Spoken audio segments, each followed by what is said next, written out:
Derivatives trading involves substantial risk of loss and is not suitable for all investors. Past performance is not necessarily indicative of future results. So stressful. Roll top wire. Good God. I can't look at this, guys. Like, my strategy is you buy it and you hope that you guys buy it. Yeah, but we all think you're crazy. You don't fight this. No way. The markets are freaking out and you don't think that anything is wrong? Come back tomorrow and I'll lose it all. Should be fun. Good morning, everybody. Oh, you know what? I didn't get the microphone as close to my face as I would like. How's that? Isn't that better? Hey guys, let's start May. I was gonna say Monday. No, screw Monday. May. It's May. May is a good month. I tend to like May. Although not for trading. I usually don't do so well. Hey, what's my camera's like a little off too. Okay, guys. Well, now that's interesting. Did I? Hold on.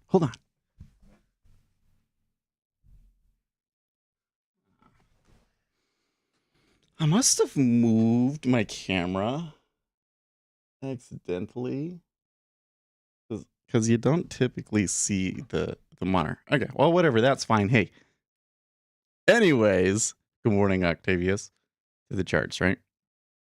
Well, let's start with the S&P 500, actually. Man, no, let's not. Oh, Friday was such a bender. This just an ugly move. I mean, an ugly overall thing. It's actually pretty, can you believe we're not in the S&P 500? We're not actually lower than when Ukraine invaded, actually. Can you believe that?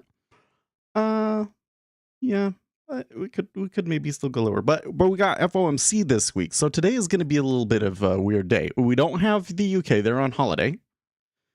And yeah, I don't, so you come over here to the treasuries. This has been a little bit choppy, although slightly up.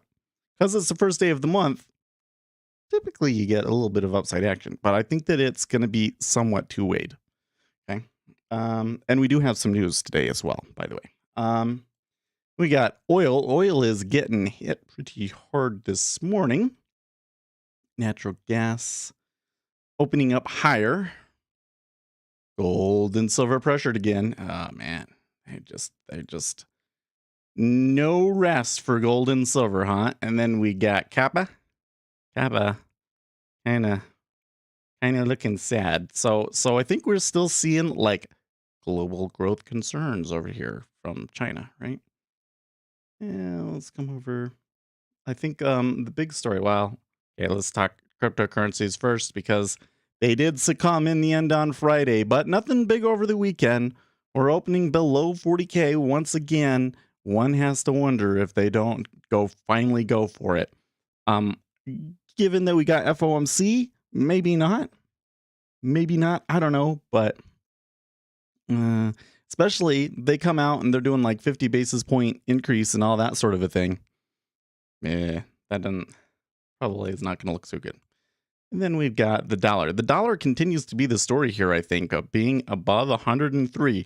It is off of its best levels from last week, but it continues to be strong. And if we continue to see a strong dollar pressure the yen, although so far this morning it's looking okay in the yen, that could be a key mover going forward. Honestly, the best thing that could happen for the economy right now, I think, is possibly that the dollar needs to come down here a bit. All right, it's not good for our exports.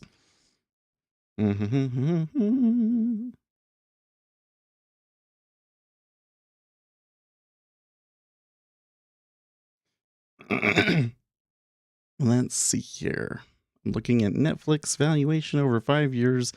What even looks about as volatile as a cryptocurrency.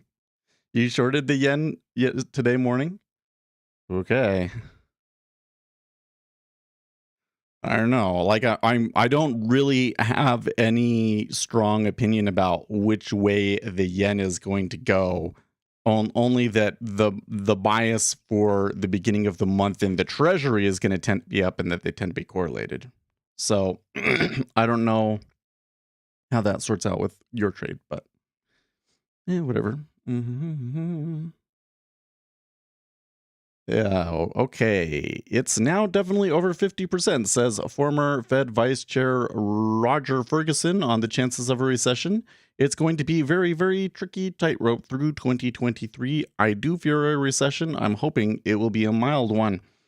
Oh, there was this, I was watching this TikTok the other day, and this guy was like, oh, we're definitely going to have a recession in 2023. And I'm sitting here like we might be in a recession right now, guys. That seems a little bit too far out, actually. Anyways. Oh man. Oh, that also reminds me of something else. Can I get a show? Let me show you this Reddit thread. I would really like to know what you guys think of this, okay? How's the best way for me to find it? Maybe if I just come in here and I go to best, it will show me. No, it doesn't look like it's going to. I think it was in the futures trading subreddit. I can't remember if it was in futures trading or, yeah, here it is. Yeah, it was in futures trading. Okay. Okay, so this is from some guy with a name I can't pronounce on futures trading, and he says, order flow chart and footprint edge. Hello. I trade mostly D1/H4. I have no clue what the fuck that is. Wait, is that a futures product? D1 futures?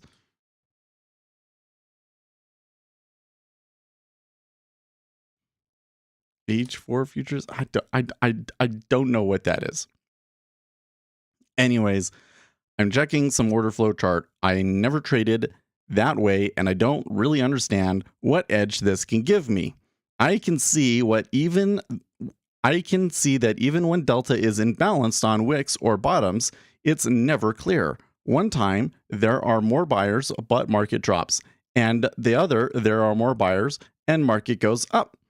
When there is more capital pouring in and volume spikes, you don't really know if they're trying to push price through important level or protecting it, or if they succeed or not. Some guy said that the change in volume is an indicator of smart money, but then he pointed basically the opening of US markets. Do I look on too high of time frames? Should I check it on a few days more to quote unquote get it? Let me know what you think. Thank you. Okay. So I'm just reading through all that and I'm like, well, it does kind of seem like he's trying to do something that footprint doesn't really do. I mean, what the one thing that I really like the footprint for, do I even have a footprint open? I don't even know if I actually have. Oh, I do have a footprint open. So if I come on to my S&P 500 footprint, if we're having like a downtrend or something, and I see a price that's like an insane number of contracts traded, and I mean like 40K or something like that down there, then I'm like, that looks like the plunge protection team, right? But like just in this instance, okay, 1527, that should be a bottom. Not very reliable in my experience. But this is where it gets interesting, okay? Okay, reach for the lasers says it gives no edge. Volume is the worst kind of lagging indicator. What? Okay, I mean that's an opinion, but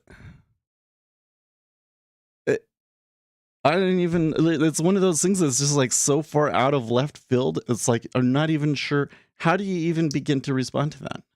The only things that I've ever found in backtesting that ever really showed any kind of edge were all based off of volume. But I mean, not just volume itself, but still, like volume or price. It's just a weird thing to see somebody say. I've never come across that opinion before. Let's just say that, right? Areas where the market went sideways with price action concentrated in one place have higher volume. Areas where the market rallied or collapsed has lower volume. You don't need volume profile to see this. In my experience, volume profile traders are always trying to trade against the prevailing trend and usually get killed. Watch Trades by Matt on YouTube. He gets killed most days and he deletes most of his big losers. So I didn't respond to that because, like, I'm not mad. I don't speak for him. And to be honest, I never watch his streams. So I guess I don't really know. But everything that I had seen from him was that he did price action and support and resistance, not volume profile. Okay. And that's what gets him offsides on trying to take the go against the prevailing trend. Although you certainly will see lots of volume profile people, not volume profile, but just order flow people looking for reversals off of absorption, right? And falling into that trap over and over and over again because they don't realize that the absorption, it matters, but what it's not the thing that matters. The thing that matters, truly matters, is what the future orders are going to be. And you could have a ton of absorption in there, and that means that it will be harder for them to get through. But if people really, really want to sell it, they're just going to bust it, right?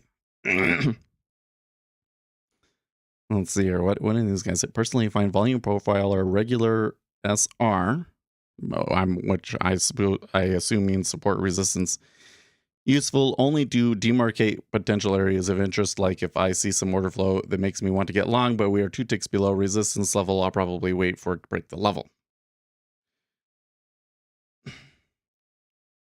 Price action hero. It's a good indicator watching order flow. Don't think it's wise to trade solely off that, but using conjunction with other means of trading, it can be of assistance. Personally, I find footprint charts hard to read. I just watch the DOM and depths and cells setup a la Jigsaw, and I find it much easier to read. Yeah, I actually agree with that guy down there. Like, it's a lot easier to just watch the DOM for me because you can see it trade over and over and over and over again. And the volume profile doesn't necessarily show you the same thing. Or rather, like, by the time you see it on like a footprint chart, it's like usually doesn't matter anymore. Like the thing already happened, you know? But I don't know. Do you guys have any thoughts on that? I didn't even know how to. I'm probably just not going to respond to the thread. But what the heck?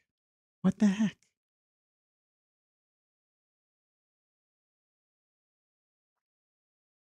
That reminds me of another thing, which was that what is his name?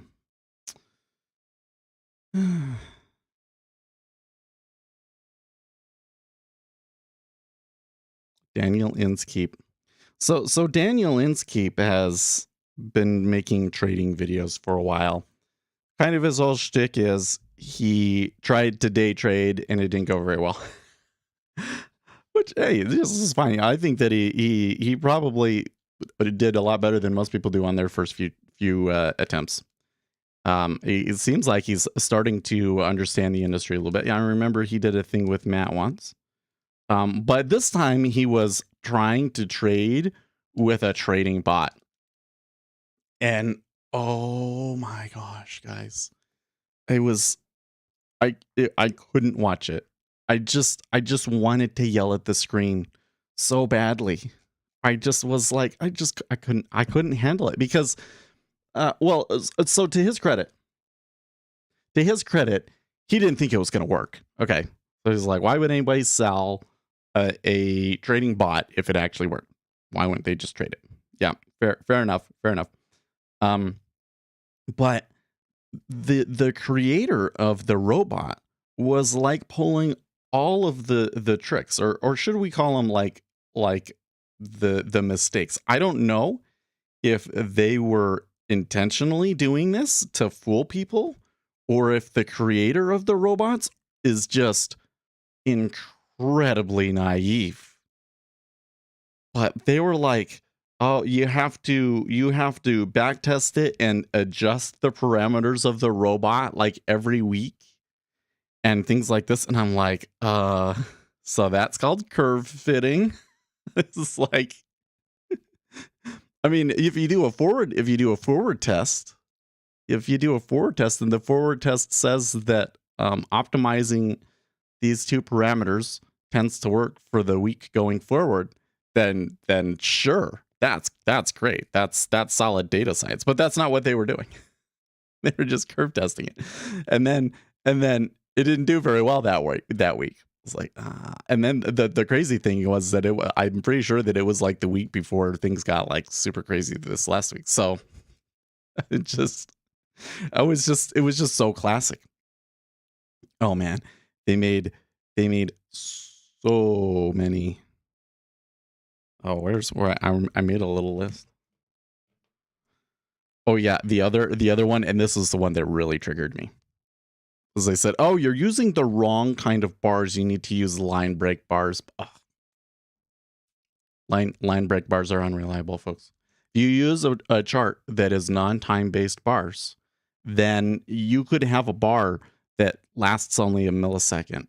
And what I've found in my own back testing is that when you build a robot off of that kind of setup, it almost always ends up taking trades in those places where the bars are really, really short and you have like zero chance of ever getting filled. So I would recommend against using any kind of bar chart, line break chart. You could maybe do it as a data series underneath, and if this bar breaks, then at the end of the next minute bar, then I take a trade. I don't know if that would work. It'd be kind of lagged, wouldn't it? Okay, well, here this morning, So my first thought is, what is up with the 30-year? Doesn't seem like the 30-year micros is really functioning this morning. They're sitting at 2.9. The 10-year is at 2.97, so the 30 and 10 is inverted. I don't recall it being like that when we left off on Friday, but maybe it was and I didn't realize it. The 5-year is getting crushed, but the 5-year here does not even have any volume on it from what I can see. The 5-year doesn't even have any volume on it from what I can see. Oh, you know what we need to do? I don't need that anymore. So there's a couple of things I need to do. The first thing is I've got a strategy. Okay, it is over here. I'm trying to collect data, but it wasn't actually collecting the data. So we'll see what it does. Tulsi Gabbard suggests that Obama is behind the Ministry of Truth while Biden is the front man. Okay. Oh, what was a really weird headline I saw yesterday was they said the Ministry of Truth was Donald Trump's idea. That the DHS came up with it under Donald Trump and they're just following through with it. I'm like, what? Okay, so if it's such a bad idea, why are you still going through with it? That doesn't make me want to do it anymore. Amber Heard to fire her public relations team. You ain't good luck with that. Listen, it's not your team. It's because you're an awful person. Lots of tweets coming through here this morning. So I was kind of watching over here because, okay, well, it's a little bit too late now, but the Treasury's coming out with a real bender of a move. We still got some like overnight lows here below us, so this is actually technically within the regular session range, but I wouldn't be at all surprised to see them bust through that level and then maybe see some absorption or some resorting down in here. But there's no news that I'm aware of. We don't get like our PMIs and everything until 10 o'clock Eastern time. I didn't have my news squawk on, so let's turn that on. Make sure that I'm not missing anything. EU Energy Chief says something. OPEC. But oil's not really moving, so I don't think that it has anything to do with that. So I think that it is just the same trade. So it kind of comes back to this thing over here where it was like, if we bring this back up, when we were trading on yesterday or on Friday, did we trade this downside? I don't remember. We were looking for some upside, and I think we had caught some of it through here. And then after we left, a big sell came in, and then there was some big selling going into the close. And now here this morning, it's once again it's strong selling kind of out of nowhere. So it seems to me that somebody wants to be short the treasuries for the FOMC. Some sort of a speculation in that on that front. So and the degree of volume that we saw on that trade was pretty forceful. Well, it was about 6,000 contracts net short.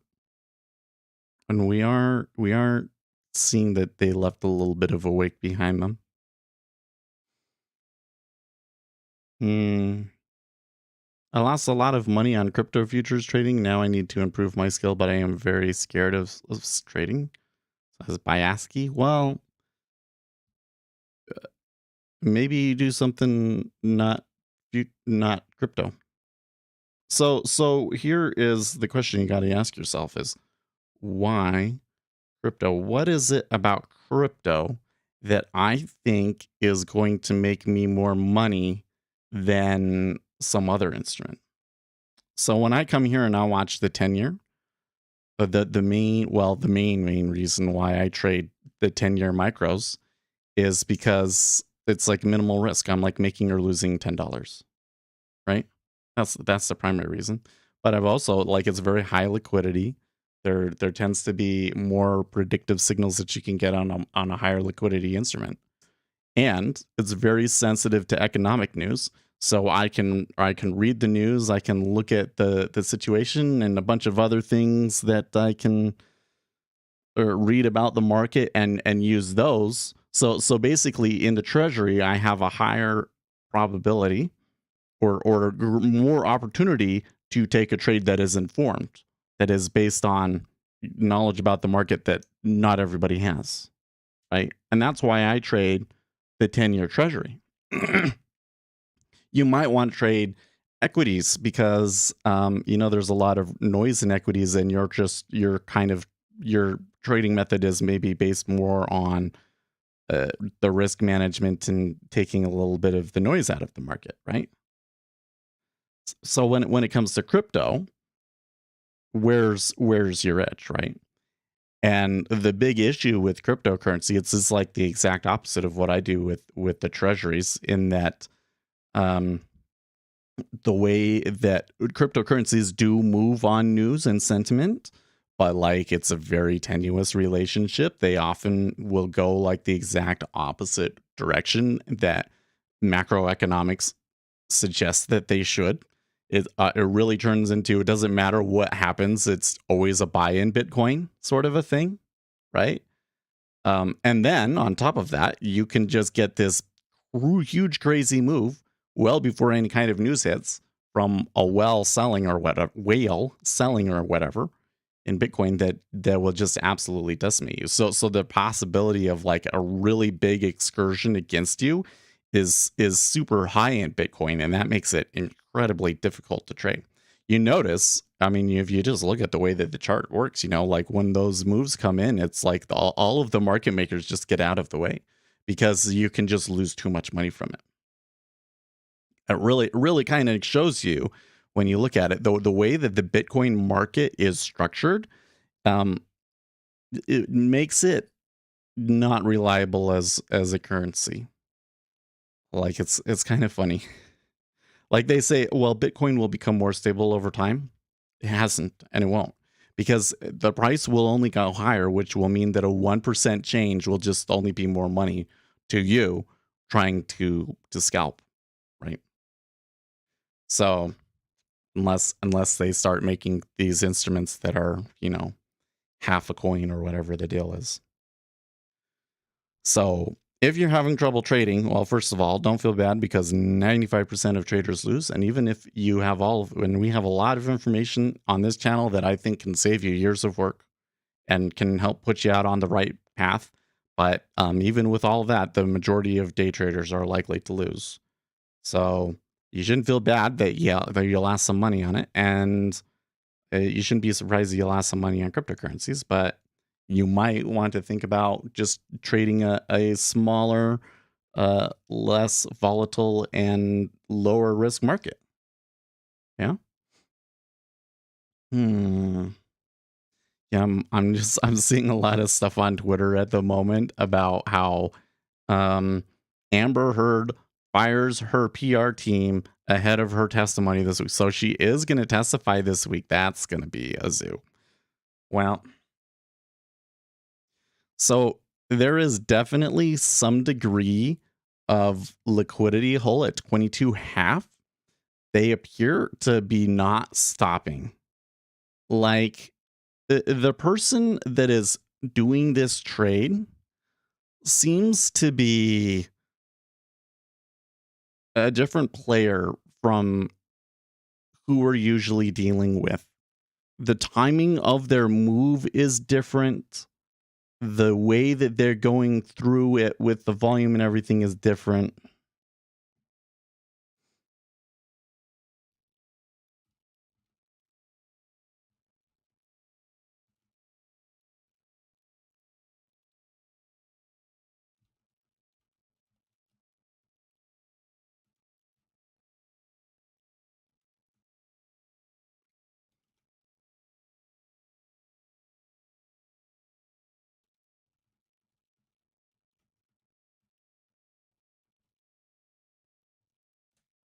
This how do I know? I'm guessing. I don't know for sure. This is wild speculation. I think it's somebody different. So think about so first of all, this move kind of started, well, I guess you could say that it started right as we opened, but it's kind of just they've been selling this whole time for the last 30 minutes.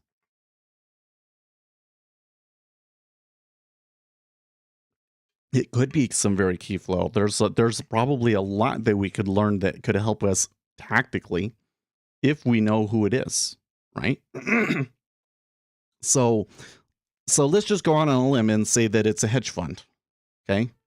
It's a hedge fund. They want to go short treasuries because they think that the Federal Reserve is going to be more aggressive than anticipated in the Federal Reserve meeting, and they're placing a huge bet to make billions of dollars on that move. That's theory A. Okay. They're executing here in the treasuries themselves instead of using a bank. So they don't know, they're not following the way that things usually go in the treasury. So he's come down this whole move down in here, and he didn't really back off. So that actually kind of leaves him a little vulnerable, doesn't it? Right? Like the amount of backwash, if he is if he's executing it all here and he's gotten like his whole trade through this, right? And now he's filled. That's a dangerous fill because it could move back against him really hard. Now, on the other hand, what if this move is a sovereign wealth fund? Well, if it's a sovereign wealth fund, then the move could be much, much larger than what we've seen. We've seen maybe about 10,000 contracts, and a move by them is going to be multiple tens of thousands, right? So you might not want to fight that if it's a sovereign wealth fund. Now, when we're going through correlations and so forth, I can definitely see moves coming through here in the entire foreign exchange complex. The 6J moved down quite aggressively on that. It wasn't huge volume, but it was moving. The dollar index is taking a spike above its range. So this move could be caused by a large bank repositioning money into the US before the FOMC meeting. So that could also be one that could continue, but I'm not so sure that we would be able to speculate on very well, right? So there's three theories, and based on those three theories, we might want to do something different, right? So, but since we don't really know and we don't have a news driver for this, what we should be doing is we should be waiting and trying to find some hints of something that might make one of those theories more likely, right? So, I'm thinking that the currencies might be the best explanation, but it's either way, it's an unusual move. So,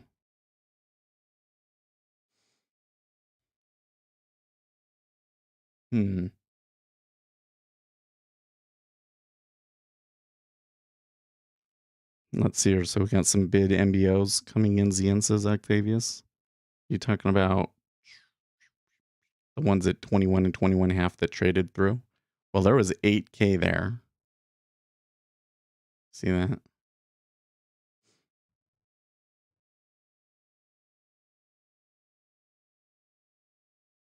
So like it really could have been somebody that really wants to sell and he got finished right there. But like I said, if that's what it is, this could snap back really hard on him. I'm a little weirded out by there's still no volume in the 5. What's with that? There must be, again, you know what? This is probably not, yeah. Okay. There just hasn't been any trade. There probably is some liquidity out there in the 5, but my jigsaw just doesn't handle that very well. It only knows where to center the DOM based on where the last trade was. So, man, and they traded 8K at 22.5 as well. That's a pretty broad absorption area. So that's a little unusual too. How would my knowing it's one or the other tell me at which portion of the meta order I am? Well, because depending on who the player is, yeah, a big part of it is how much more could there be, right? The other part of it, though, is why are they doing it, right? So for instance, if this is just a currency move, this is just somebody needs to move their money. Maybe they moved it over the weekend and they're moving it back or something like that. And they need their money to be in a certain place before the Federal Reserve meeting. Okay. So is that an informed trade? That's not an informed trade, is it? They just need their money to be in a certain place in order to do their business. And it's not based on any kind of informational edge in the marketplace. Could be the case. So if that is the case, then do you want to go along with that order? You only want to go along with that order as long as it is still being executed, right? But that a move like that could 100% reverse on us, Could be that fundamental value in the treasury is much, much, much higher. And somebody might come in and say, well, they're moving down, so that must mean that they think that the Federal Reserve is going to be really hawkish this week and I want to just go short treasuries and everything. Well, maybe that's not actually why they're trading, right? Because we remember the market is not informationally efficient, right? The only way that we would have been able, in that instance, the only way that we would have been able to trade that is either by just going along with the momentum, which doesn't always work, or knowing that how that institution works and that they would have to move some of their money from the Japanese yen into the dollar that day, right? So that's why it matters. And the whole thing is here, every move we want to be doing that. Every move we want to be going in saying, okay, so what might have caused that move? Do we have some theories? Is there any evidence in terms of like what the correlations were in the market, what kind of news there is out in the market, what we can gather from gamma and everything else that might give us an edge there, right? You know what? I think I'm actually going to, I'm going to go on a limb here.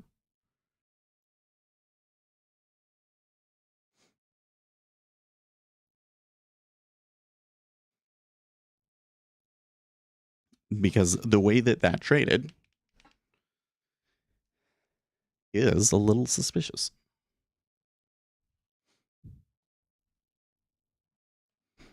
Well,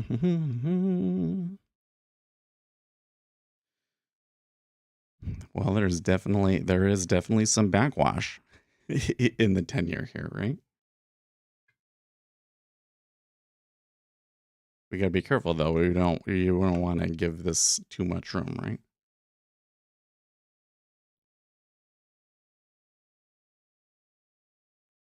Who holds the correct information? Is it the interpretation of the news outlets or the Fed or the hedge funds?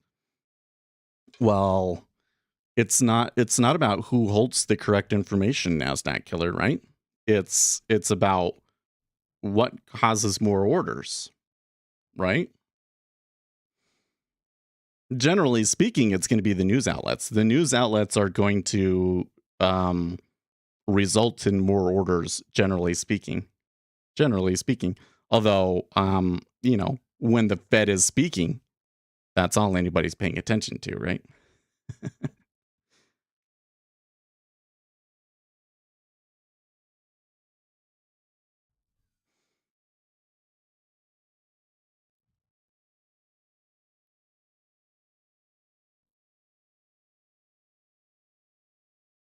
No, doesn't look like that was it.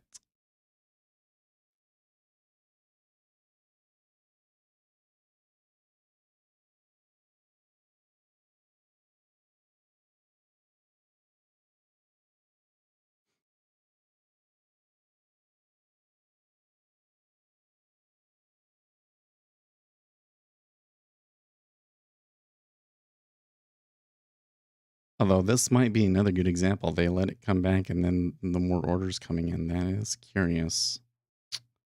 Very curious.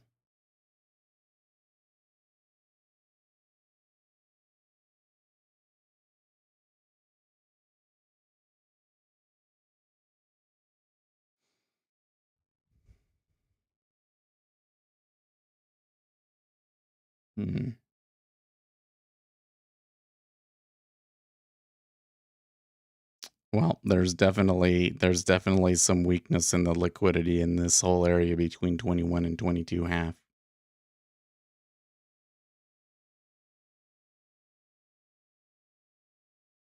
And it's probably even more pronounced in the 5-year. Okay, but you don't know who holds the correct information until the move happens, which is called, well, that's not necessarily true, right? You don't always know, but in some instances, you can have a piece of information that comes out that as soon as you come out, you know that that's going to result in a lot of orders, right? When there's a disagreement, I mean, I don't think this is what you're talking about exactly, but when there's a disagreement between two large players, right, that can be hard to sort out. For me, I usually stay out of that, right? Because I don't know who's going to win. But you could try and sort it out in some instances, right? But you can't say it's hindsighting if I take a trade off of it, right? And of course, if you're doing the analysis afterwards, because we could come in and we could say, okay, we had a big move down. What was the cause of that move? right? And maybe it was because news A came out and it moved the market this way and yada, yada, yada, yada. Okay. Well, that move already happened. So if we come in and we figure out why that move happened, what is the usefulness to it for you? Because that might not always result in another trade, right? Because just because that thing happened doesn't tell you what the next set of orders are going to be trading off of, right? But it's still useful because that's how you learn what moves the market, right? That's how you learn that, hey, when on Fridays, currencies tend to rebalance before the weekend and do weird things, and that moves the treasuries a certain direction, right? Now, next Friday, you can be aware of that thing, for instance, right? So that's why it's useful to go through and make those theories about things, even if you weren't able to trade on it, right?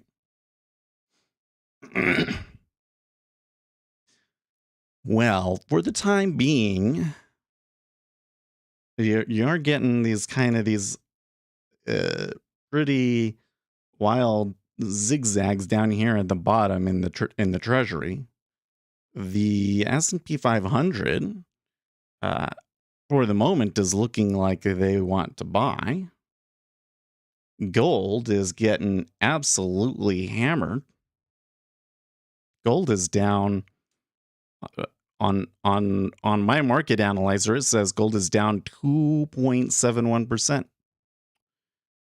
And silver 2.86. Oil down 3.6. And what about copper? HG. Copper down negative 3.27. So nope, I don't. I mean, if the combines want to come and do sponsored videos, then I'll do that. But otherwise, I just ignore what they're doing.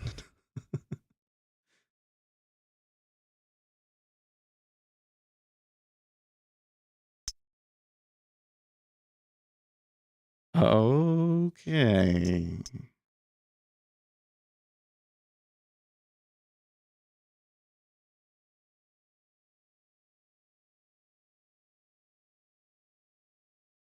That's a different one.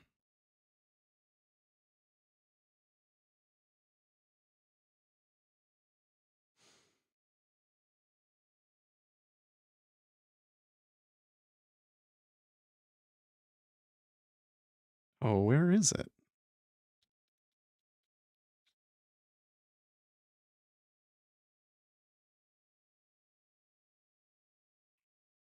Some of my windows here aren't showing.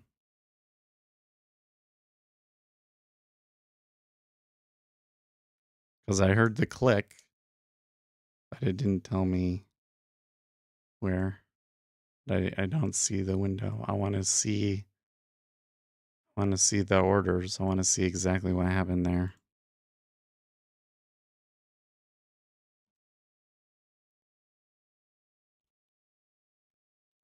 That should not happen. Where is it?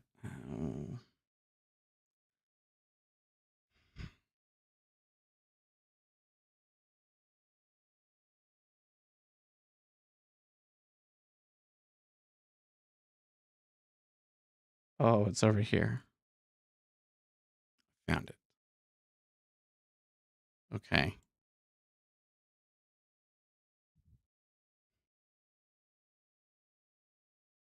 So they put it at 21.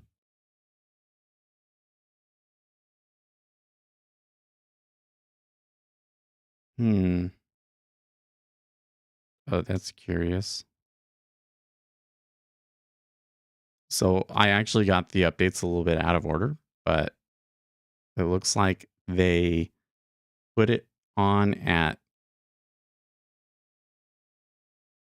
21 half. Yeah, okay, so they put it on. No, I did get it out right. So they put it on at 21 half, then they moved it to 21, and then they got rid of it.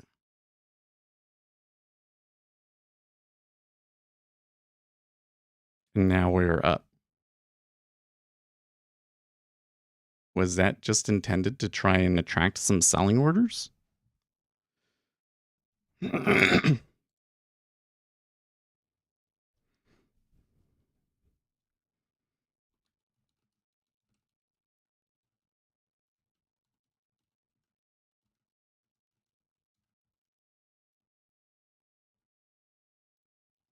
I need to do it on the main Twitter page.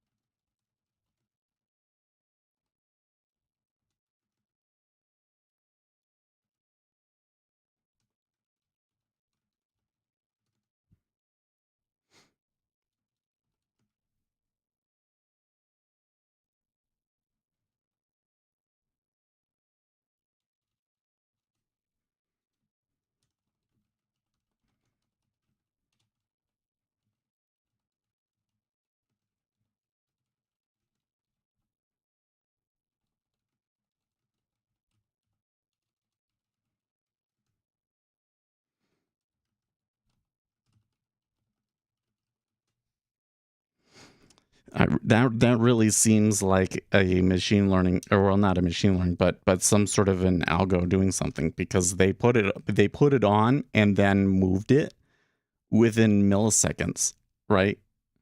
It was within less than a second that all happened.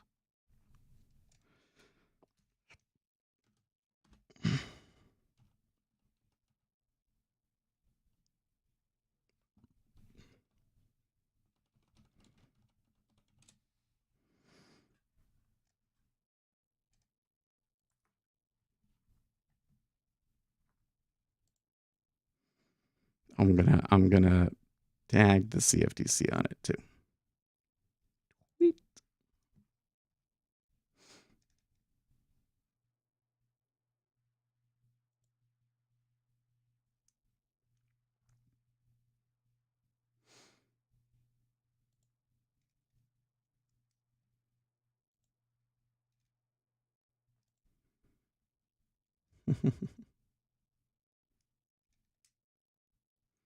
Oh.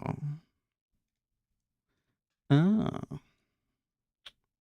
The whistleblower.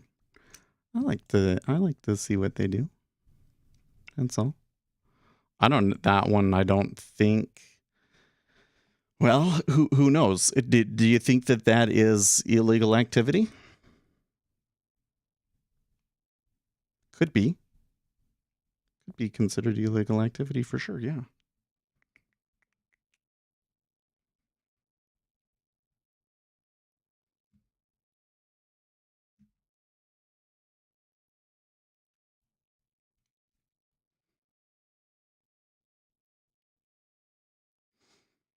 Well, this is going so far. If I end up getting a good win off of this one, I'm going to be mighty impressed with myself, huh?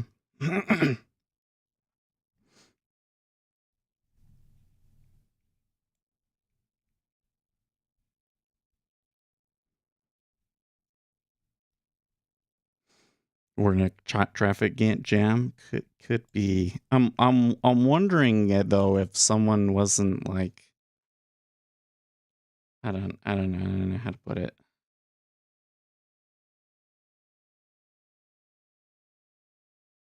Oh, I forgot about that.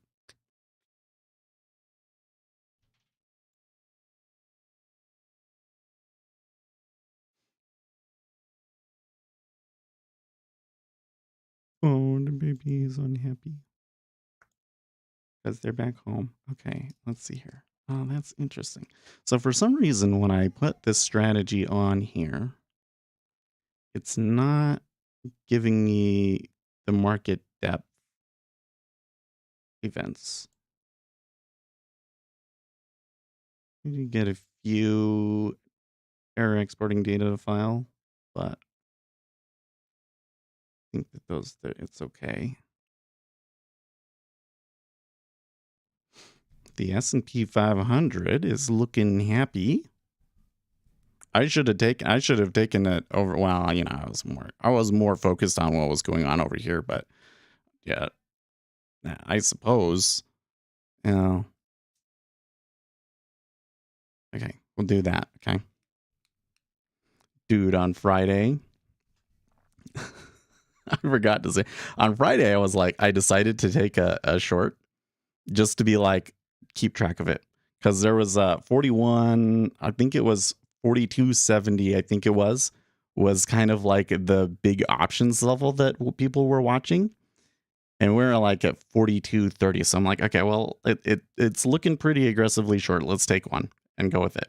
So I did that, and then I left it, and I came back, and it was at that price. I was like, oh my gosh, yes.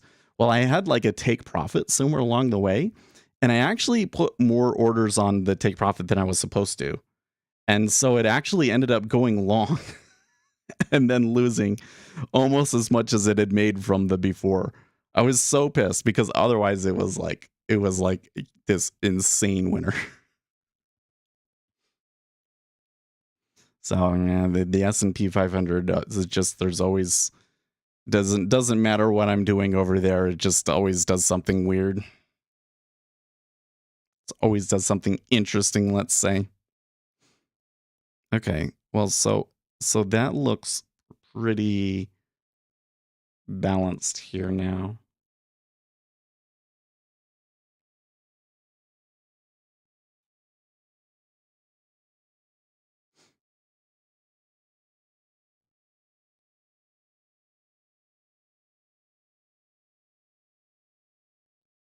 Interesting.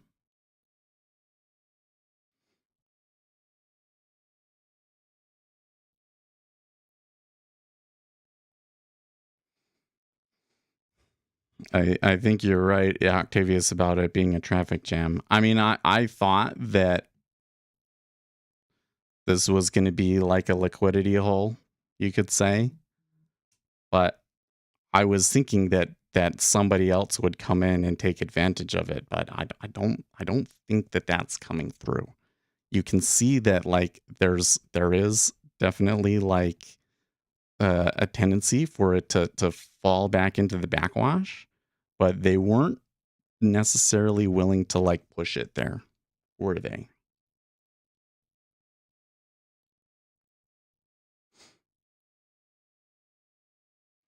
But you can see here at this time, are we getting much support for oh darn. I guess I'll just take that one. Are we getting much support for a large opposing meta order right now? I don't think that any of that is in favor of that.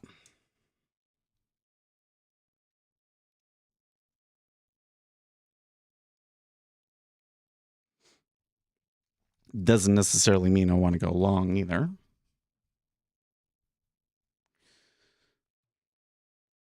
Well, actually, the way that played out kind of has me thinking that I would rather go short treasuries now. Like there was that opportunity, they didn't take it. So probably the trend remains intact. It might take a really long time.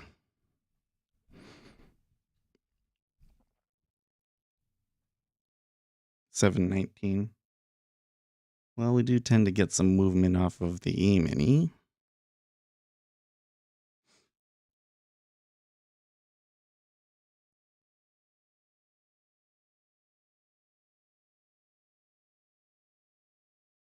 Part of the problem there is that we didn't really get a very good price when we did it.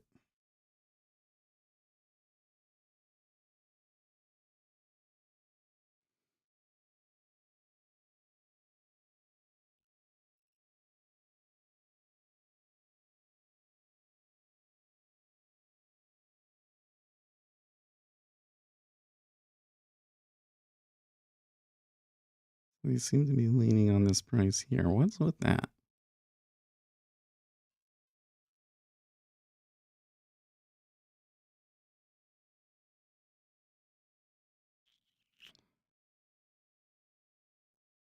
Hmm. looks like there's somebody that's using some teeny icebergs on the inside. And interesting.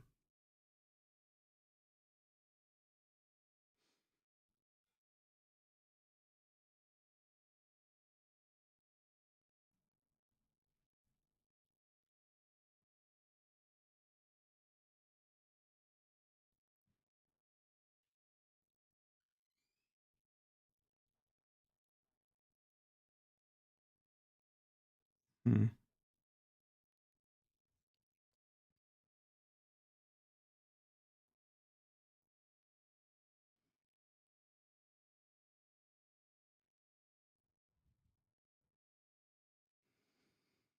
Seeing a lot of tweets about how hard gold is getting hammered here.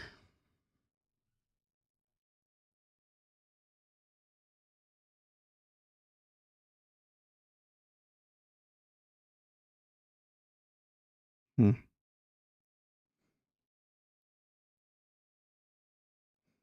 They're willing to put the volume on when they have to. They're in the 10-year.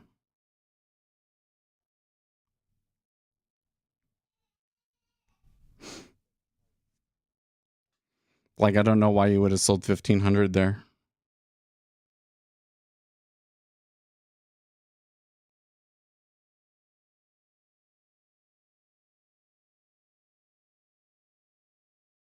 Question, sure.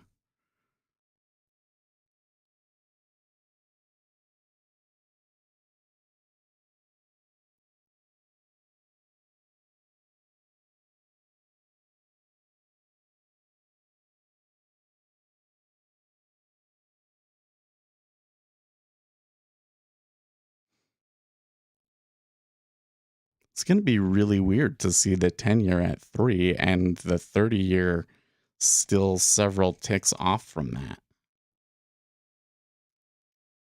I wonder, well, okay, the offer in the 30-year is at 3.01.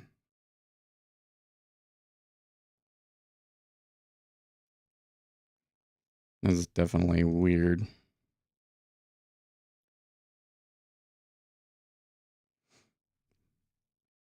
We need to put a robot on the 30-year apparently and bring the spread in.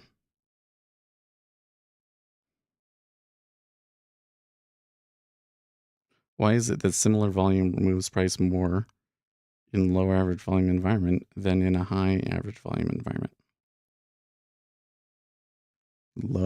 So you're using low average volume environment. That seems like a really weird term. Okay. The lower the liquidity is, the further that market orders will tend to move it, right? The more liquidity there is on a price, the less market orders are required to move price. So the lower the liquidity is, the more volatility you tend to get.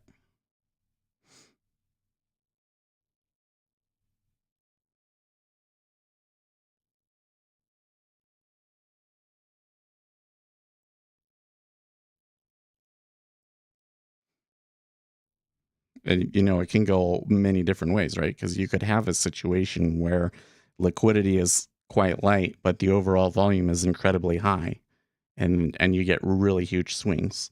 You could also have a situation where the liquidity is quite light, but the overall volume is quite low as well. And depending on the balance between those forces, it could be the market doesn't move very much at all, or it just kind of is a regular day.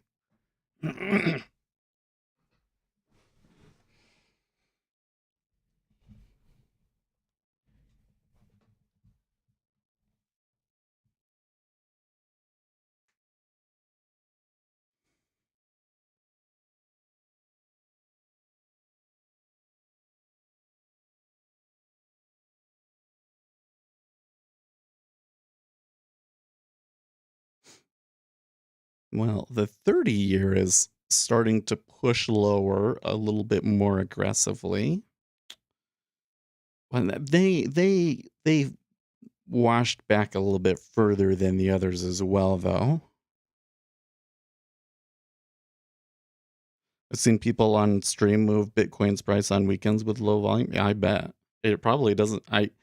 I got to tell you guys, like if there's anything that retail traders are kind of like off about, it's how much volume it takes to move the market.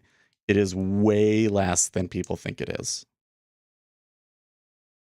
Why in some news the market makers pull and others but they don't? Well, I think in most instances the market maker robots don't know that there's news.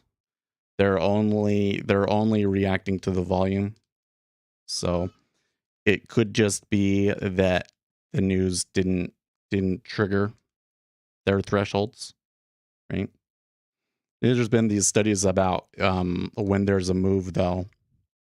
If if there's a move and the market knows what caused the move, then the volatility subsides faster than if they're not sure, which is kind of funny. But very that was one that was a study that Jean Philippe is working on. I think that's one of the most interesting empirical results. What's the threshold though? Who knows? I mean, it's going to be different for every market making robot for sure. How they're determining that, and it's going to be dynamic compared to like how much inventory they have on and things like that, right?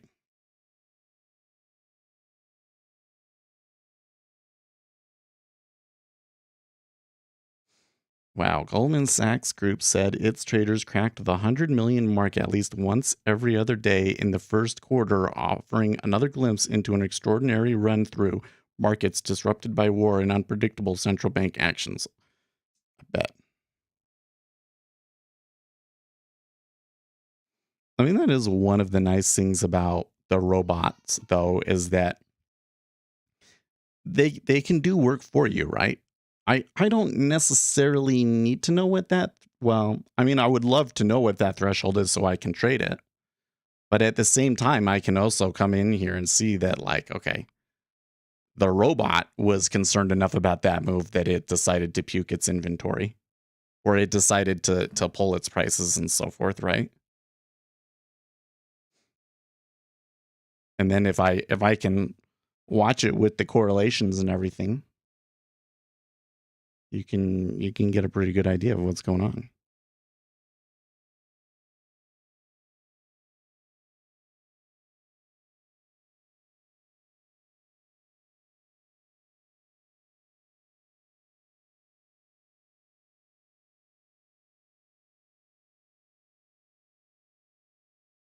Hmm.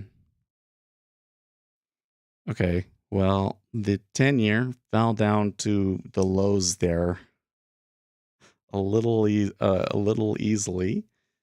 The S&P 500 is kind of turning sour. Um no, I'm not a gambling man, guys.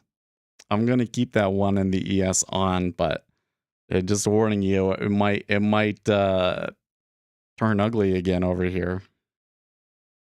Hope you're not trying to shadow that trade. Anthony Crudelli, in my experience, the hardest days to be short are the first days of the month. I totally agree with that one, Anthony. Heavy buying can come in at random times and it has nothing to do with the charts or the conditions of the overall market. It's just people that have to buy. Yeah.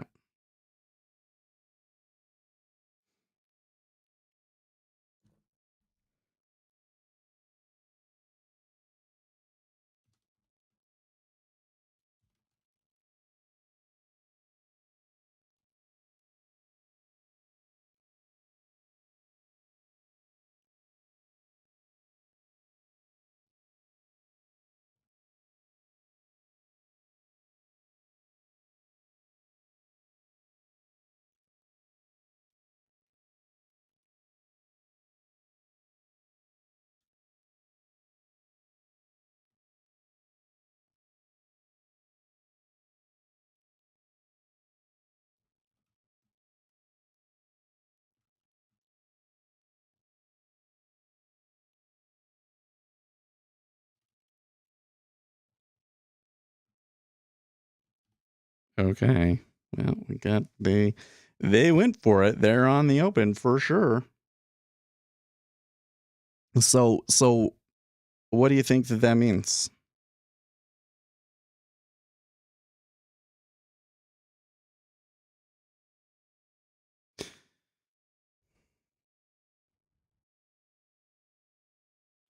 Okay, so they kind of lined up there towards the open and pushed down for another new low. It broke quite easily. The 30-year hasn't broken a new low yet. I did not see a corresponding move with the 6J. So of our three theories, which ones does this support? I think that the sovereign wealth fund and the hedge fund theories are, I think that the currency move has kind of been invalidated by that one because the 6J didn't move lower. Okay. So I think that gives me some confidence that we could continue to trend lower. Although it will be fraught and there will certainly be some pullbacks. It seems like it's giving you more pullbacks than, well, it's giving you a pretty decent pullback compared to what we've seen in some other trends lately. Let's put it that way. There were some of these trends that just never went back, never looked back, right? John Scatena, good morning. Hey, good morning. So what is it with people named John and trading? I know so many Trader Johns out there. My best friend was John.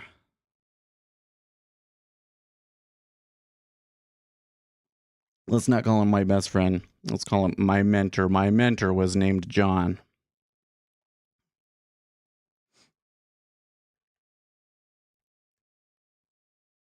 I just say that because I think, mentor is a way better title. Okay. Trader John. Yeah.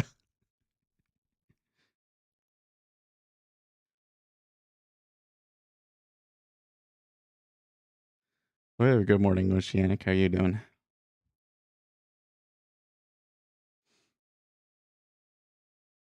By the way, where did we start here on the interest rate? It wasn't all the way down at 2.95, was it? I think it was. Wowzer. So it's already been a 55 basis point move today? Now that's curious.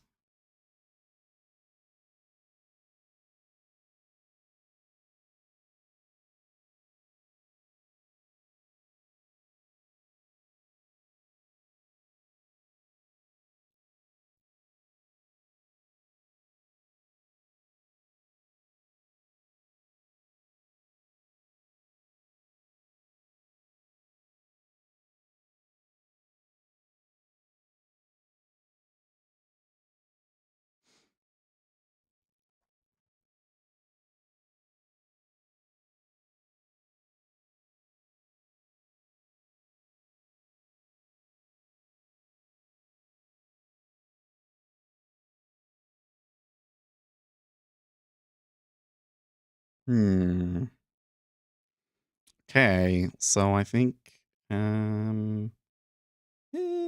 what should we give it? Well, it's below 50, so let's puke that E-mini contract. They may yet flip back up, but the initial move, I thought the initial move was going to be a bull, and it was not at all. So, yep, it was John Grady. No, not John Grady. No, John Bottomley. He used to run, well, he still runs, so you can still find the website, GPI Trading Group. And we kind of became friends from that. And I did a lot of programming for him. And he taught me a lot of things, setups about volume profile and things like that. But I think the most valuable stuff that he taught me was things about like how the auction tends to go, how the monthly flows tend to change and things like that. John Grady is where I started learning. John Grady is an interesting fellow too. I would love to get to know him better.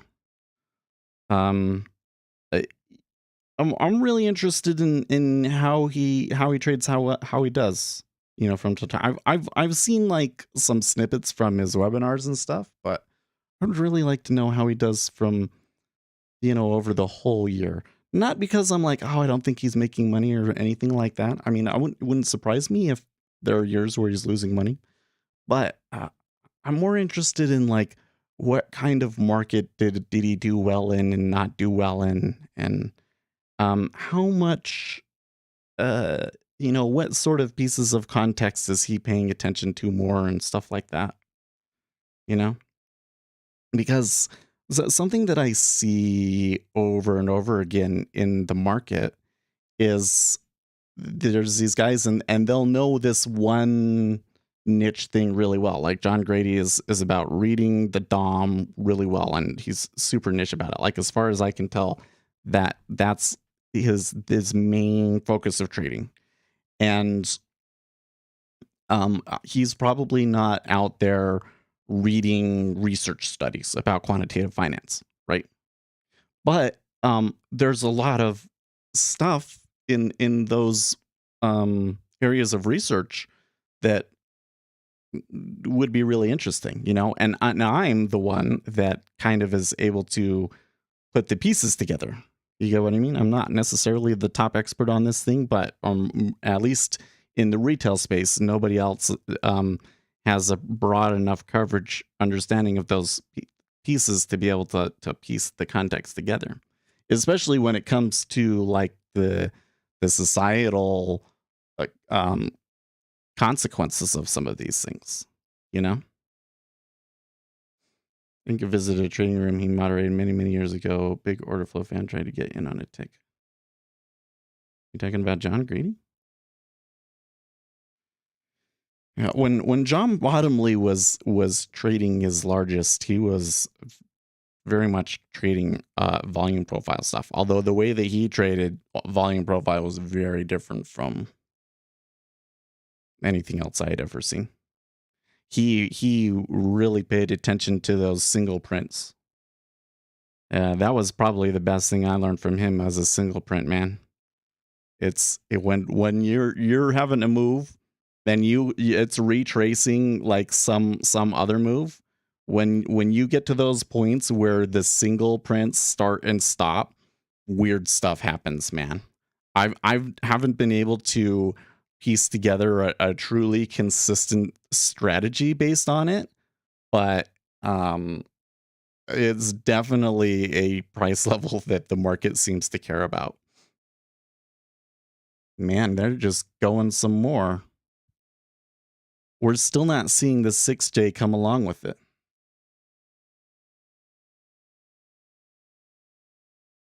This must have been somebody else. I think that he was trading like a 10 lot in ZB at one point. I watched him trade 10 lots in ZB. Cuz here's the thing. He was trading ZB during some of its trendiest times, and he was just letting them run. So he was making, thousands on these moves because it was a move. He was catching some of these moves. I remember well, he used to be look for a point a day. It used to be that the range in ZB would be like a whole point every day, and then if you're trading 10 of those, right, that's $10,000. But at some point, for some reason, it stopped working, and that's when he sized down and he started trading the S&P 500 during the London session.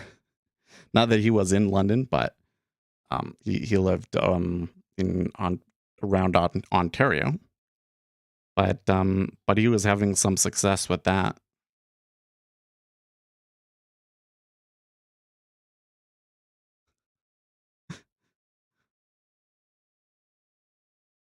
PQ on Twitter, I've highlighted the exact moment that gold bugs thought that their time was at hand. Right when it went over 2,000, it was like, wow, maybe gold is actually going to go, and it's fallen all the way back.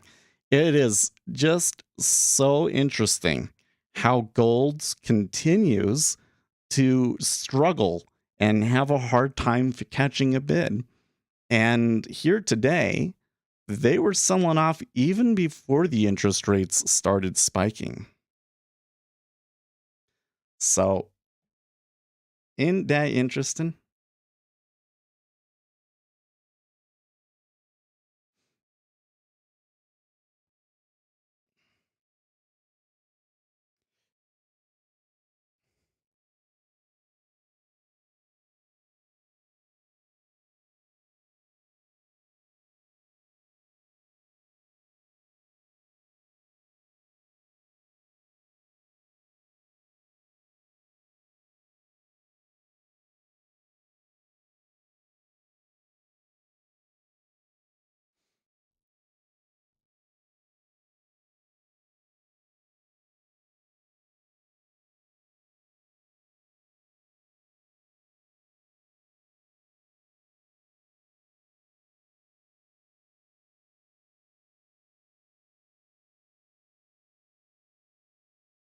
because the dollar is so strong, it will affect gold as well.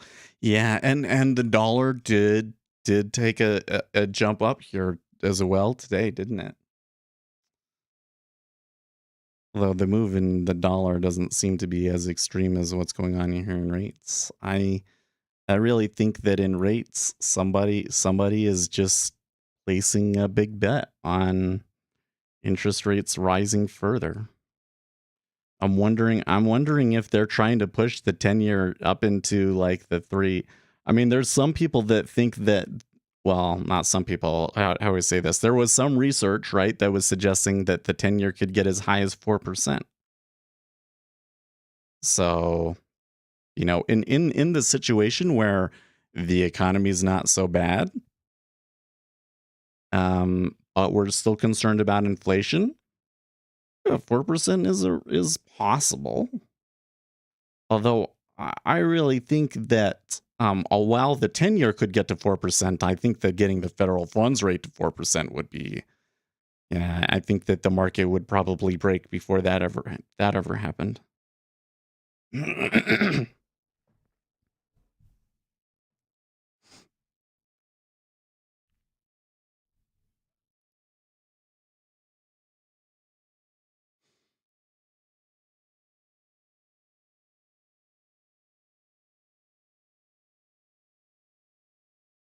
So Z at 08 half in ZF. Ooh. Oh, yeah, I think you meant to say size, huh? Yeah, it's a good observation, though. But just if we recenter our DOMs, you can see that there's a little bit of size at that area. With once you factor in the spread on all of them there. So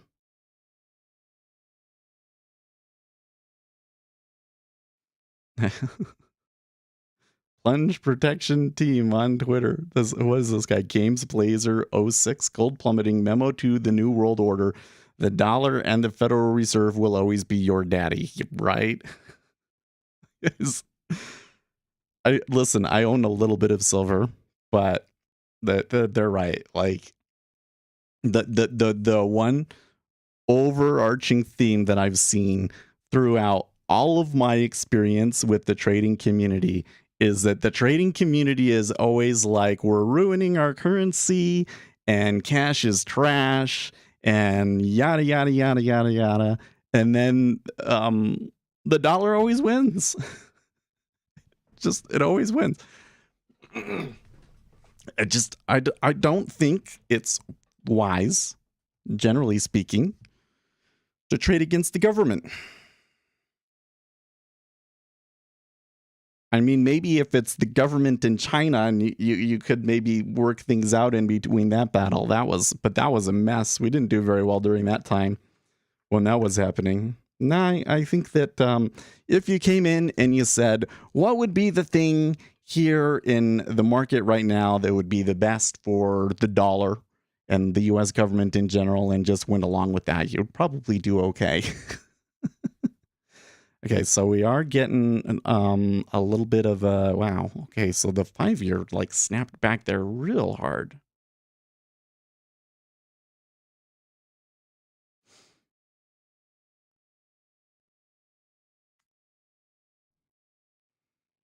So we got to be careful about these wakes again. The S&P 500 rallied back to unchanged.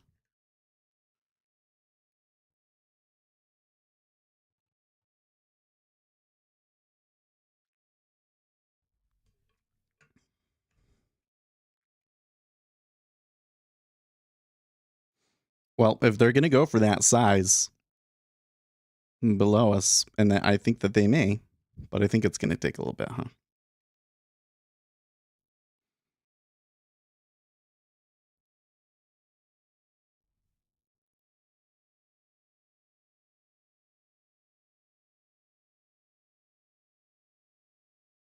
Oh, geez, Carl Quintilla, the NASDAQ composite right now is having its worst start to a year on record. I guess the scarier stat is how each year ended, and it's not that pretty.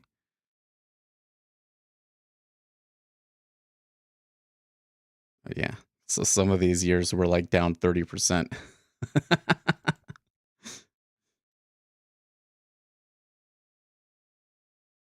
Yeah, you can see it just barely showing up there in the 5.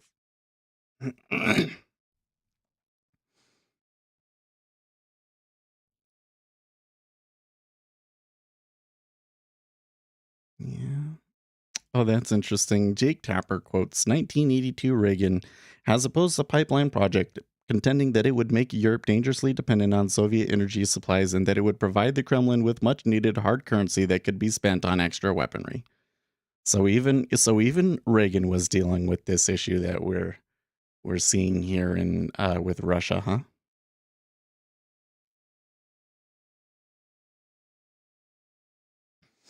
Real assets are negatively correlated with the paper assets. No one is right or wrong. It's just a negative correlation. Well, yeah.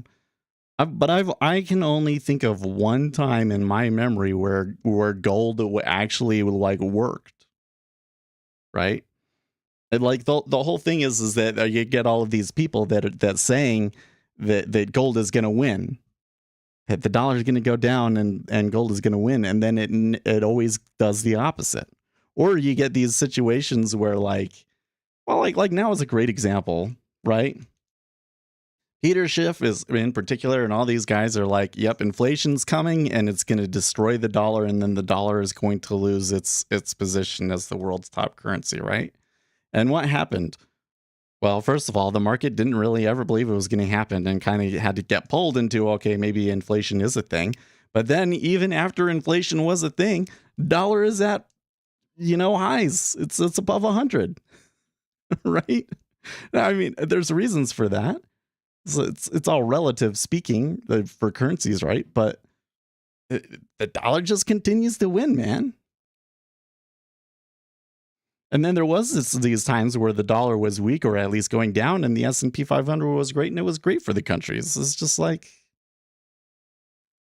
it seems to me that the trade that I always see these people that are really, really uppity about this sort of stuff that are always talking about it, their trade never works. It seems to me like it's something that will never work until the dollar actually falls. Then when it falls, then you'd make tons of money. But until then, you know what I mean?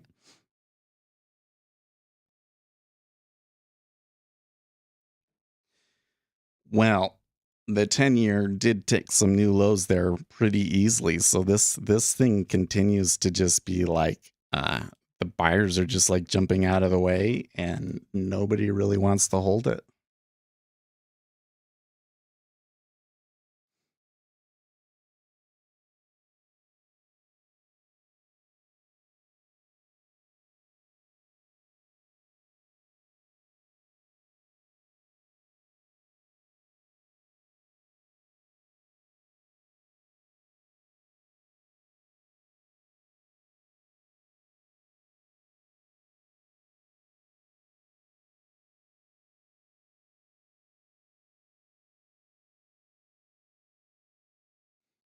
Well, so normally first day of the month, last day of the month, you tend to see the treasuries buy, and you're not seeing that this month.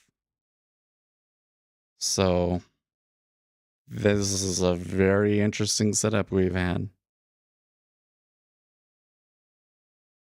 And it's just trending so strongly. Do you think that they'll be able to reach those downside target in the 5-year? I mean, it kind of looks like they're destined to go there eventually, but I don't know if they'll actually do it. That I look at it and it seems so certain that they'll go there kind of has me suspicious. The US is the best so far. Tesla is the best so far. Likewise, land and gold and oil and houses win. They both win. Well, but does gold actually win though? I don't know. I mean, there was a period there in that got us up to 2000 to begin with for gold. So I guess that time period kind of counts. Oil definitely wins. Oh yeah. This is kind of a good point that maybe I should bring up there within that is that in the context, all of these guys kind of making this argument that, you would base on you trade treasuries and gold, and eventually it will kill the stock market and things like that. But probably the real play that would be a reliable play off of this is to go long oil, huh? I don't think that any of those people ever say that. Am I wrong? I don't listen to Peter Schiff's podcast. Does Peter Schiff say we should be long oil? Does he have a large position long oil? Okay, so we are seeing the 10-year kind of put pressure on the downside there. The 30-year is breaking again, but they are kind of having a little bit of a hard time keeping it to stay. Like they'll sell it, and then it goes bid pretty easily. This means overall, like the latent liquidity still seems pretty troublesome.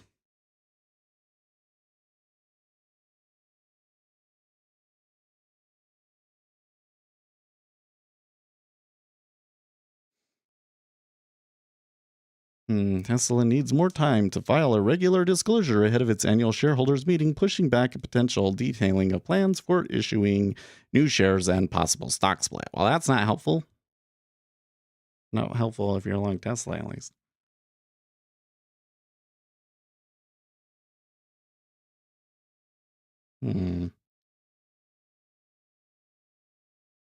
Somebody deciding to step in there at 14.5.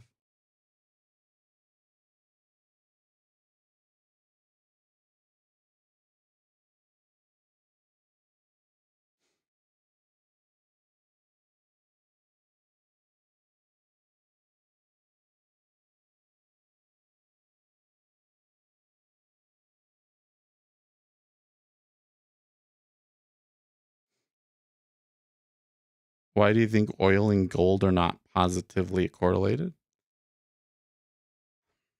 I've never looked at the correlation between gold and oil, to be honest with you.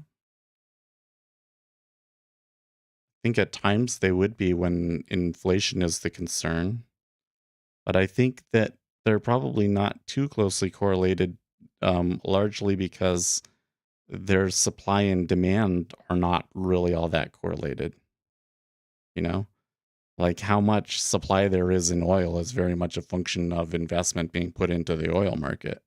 You know,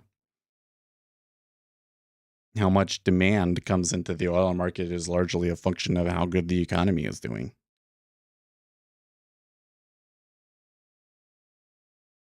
Whereas gold, demand for gold, at least as an investment asset, is speculative, right? So it's when people are concerned or they're worried about inflation, supposedly.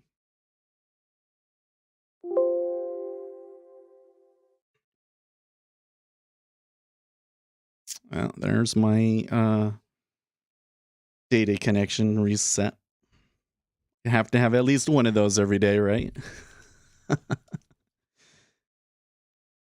Oh, that's right. We got numbers at the top of the hour.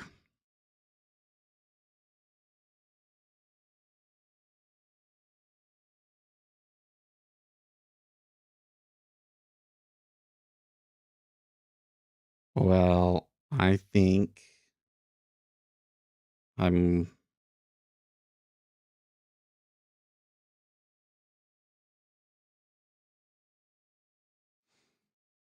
I think I'm gonna try and exit this before the news hits.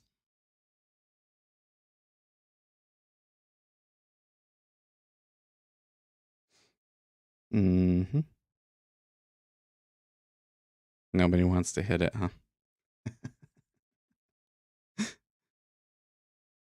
So when the spread comes all the way in on the micro and they don't hit it, that's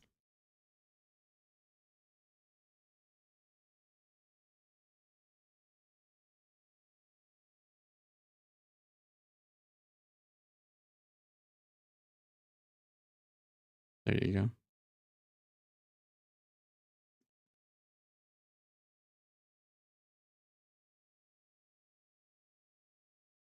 Like you don't want to buy the high, but pretty good chance that this continues. But I just don't want to be in for that news. So I'm out.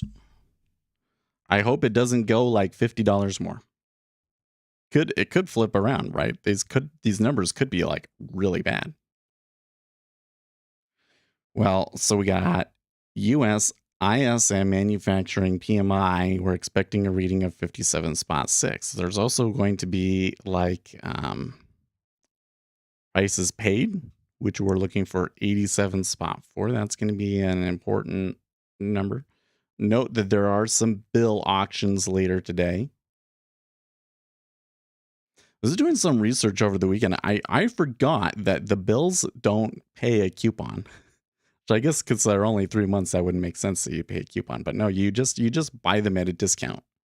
So you buy it, if it's $1,000 bill, you buy it for like $800, and then it yields, or whatever it is. It's gonna be pretty close to the 1,000 because they don't yield that much. But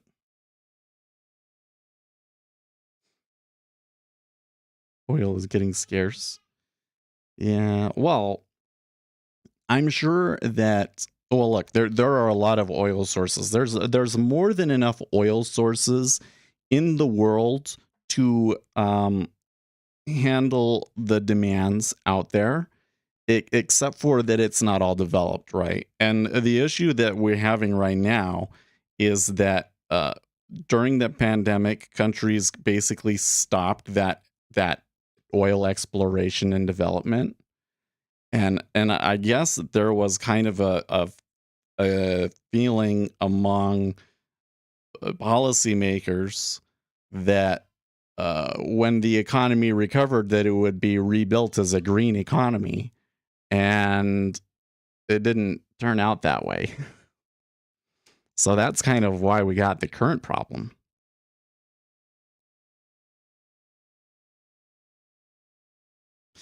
Well, that trade that we got was not too bad. Gold does not have speculative value because it's hard to get in and out of, hard to store, hard to buy, and hard to hide and transfer. Well, but I mean, you can still buy and sell it on the markets very easily.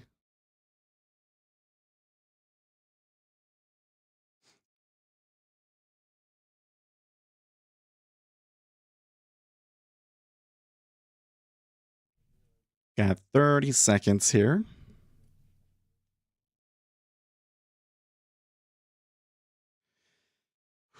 Okay, so all of the liquidity is pulling, so I'm glad that we got out where we did.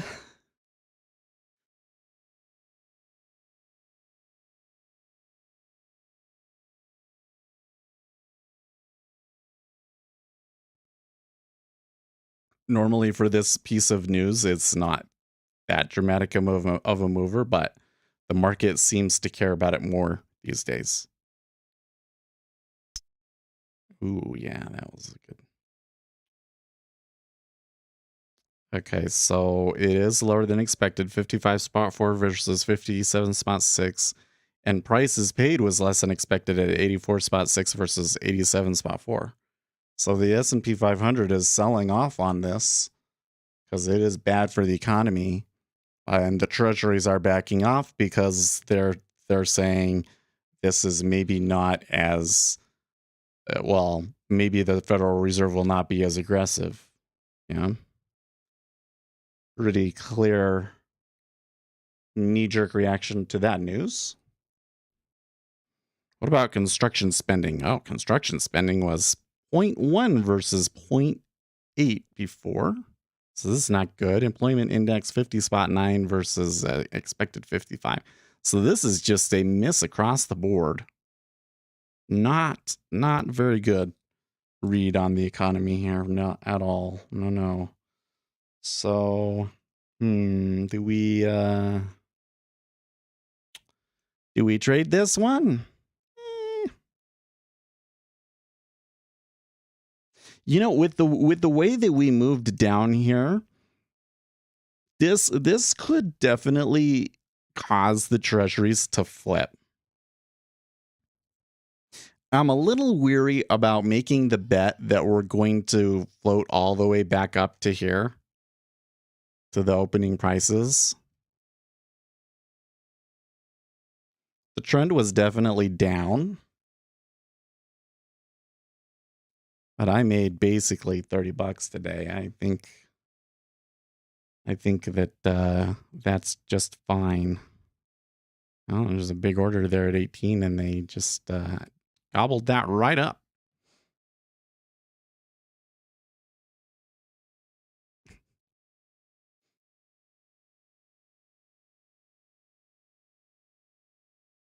Which news came out? So the news that we just had there was US IASM manufacturing report, PMI coming out. Well, the PMIs were all lower than expected. Manufacturing being 59.2 versus an expected 59.7, so just a little bit off. Oh, that's the US S&P manufacturing PMI. The ISM was 55.4 versus 57.6. Sorry. So it was down about 2 points from what it was expected. Prices paid was not as high as it was anticipated. So they were expecting 87.4. The month before it was 87.1, and this month it came in at 84.6. So there's another sign there that peak inflation has already happened, right? Oh, I think that my camera just died there. So I'm just going to turn it off and leave my serious face there for you, frozen. Oh, geez. It's always amusing when that happens. I unplugged the camera over the weekend and forgot to put it back in. Oh, man. I was thinking, I was working on like the beginner video. And when I started editing it, I was like, oh my gosh, this is never going to work. There was just way too much information. So I think I'm going to make another video that is just way hyper simplified. Like it's going to be for like the basics, but it is going to be way simple. Because I did not like the, I just couldn't handle it. Maybe it's just all in my head. Like I'm sabotaging myself, saying, well, I don't really want to do the work, so I'm just gonna not like the video and not go through with editing it and putting it up. But I didn't do it. I went and I rewrote the script a little bit, and I'll probably refine it a bit throughout the week and re-record it on Friday night. But although I don't know if it'll come out next week though. Because I want to make a video response to Daniel Inskeep out this algo video that he made. Well, if I had kept that trade on, where's oh, I don't have one open, that's why. So I won't be able to see what I was getting. Oh, that's okay.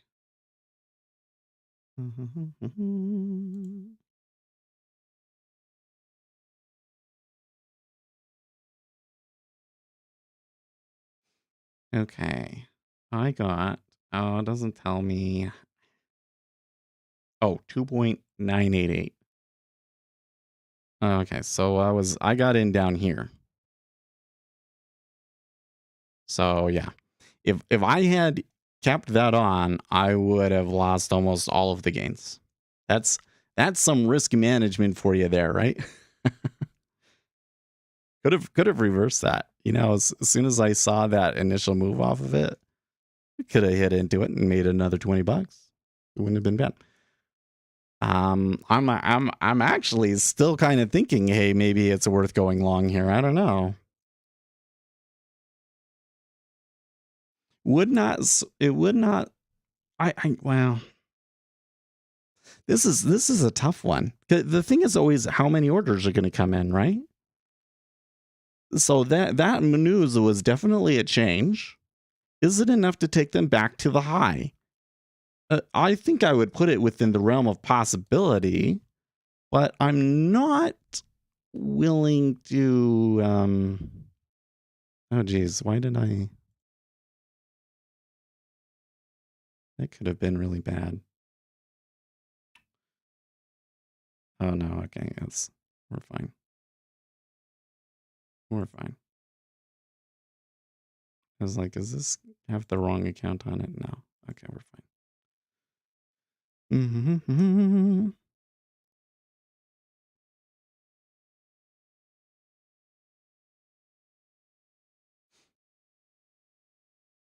They do seem to be reacting to individual moves in the S&P 500 as well, and the dollar is moving around quite a bit here this morning. They came all the way back to where they were, and now they're heading back up to highs. So, wow.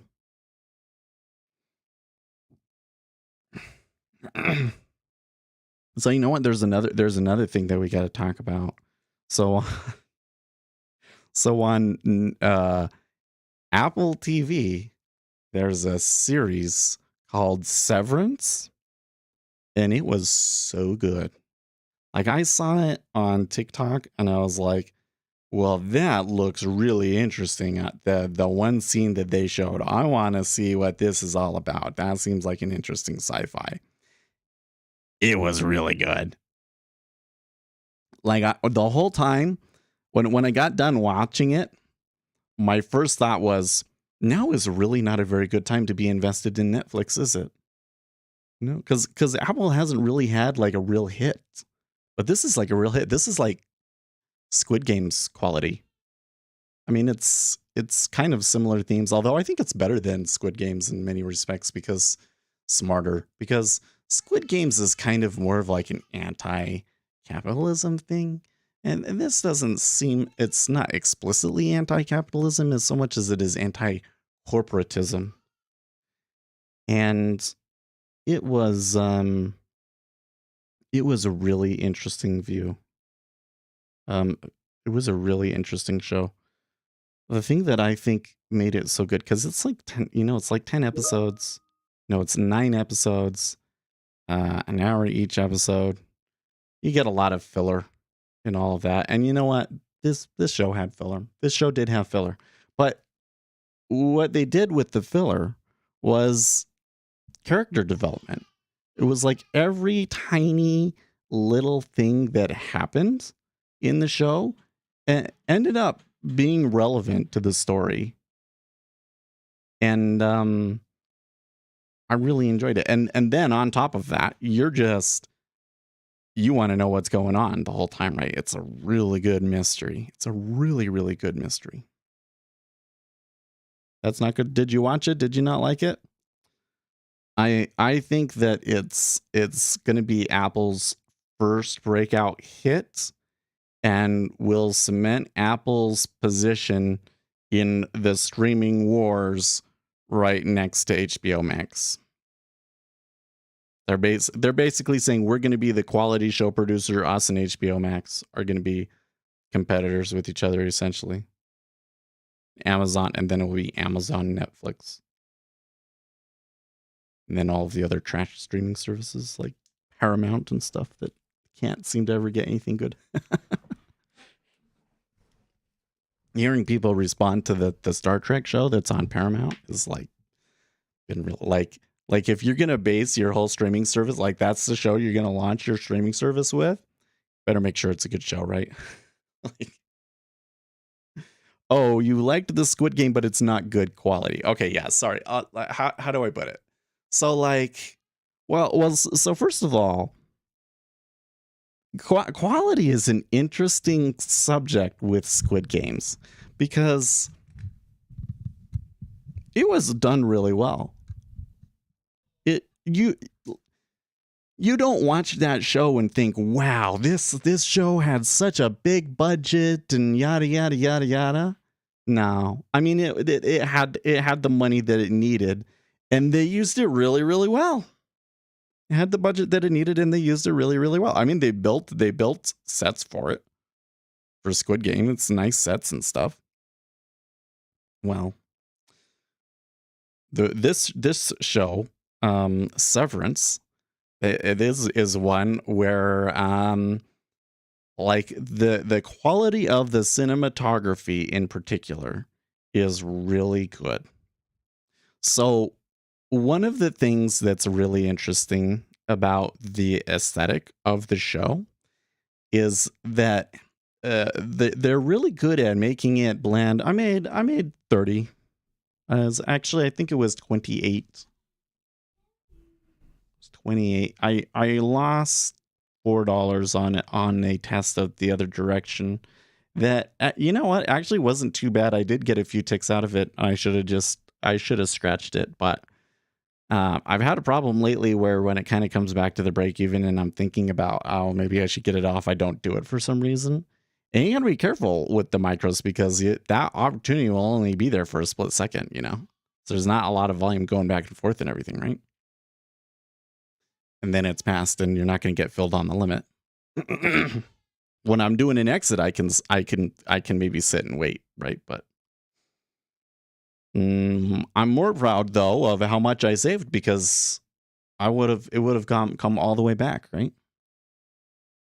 And I could have made money on trading off of that news.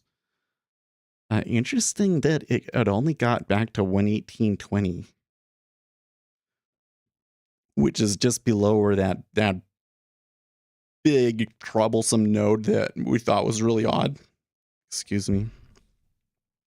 So overall good trading, but it did take me a bit to get going. Anyways, so the aesthetic of this show, they work in an office.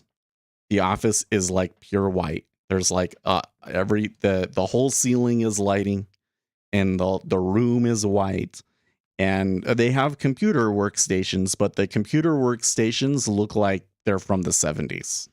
Okay,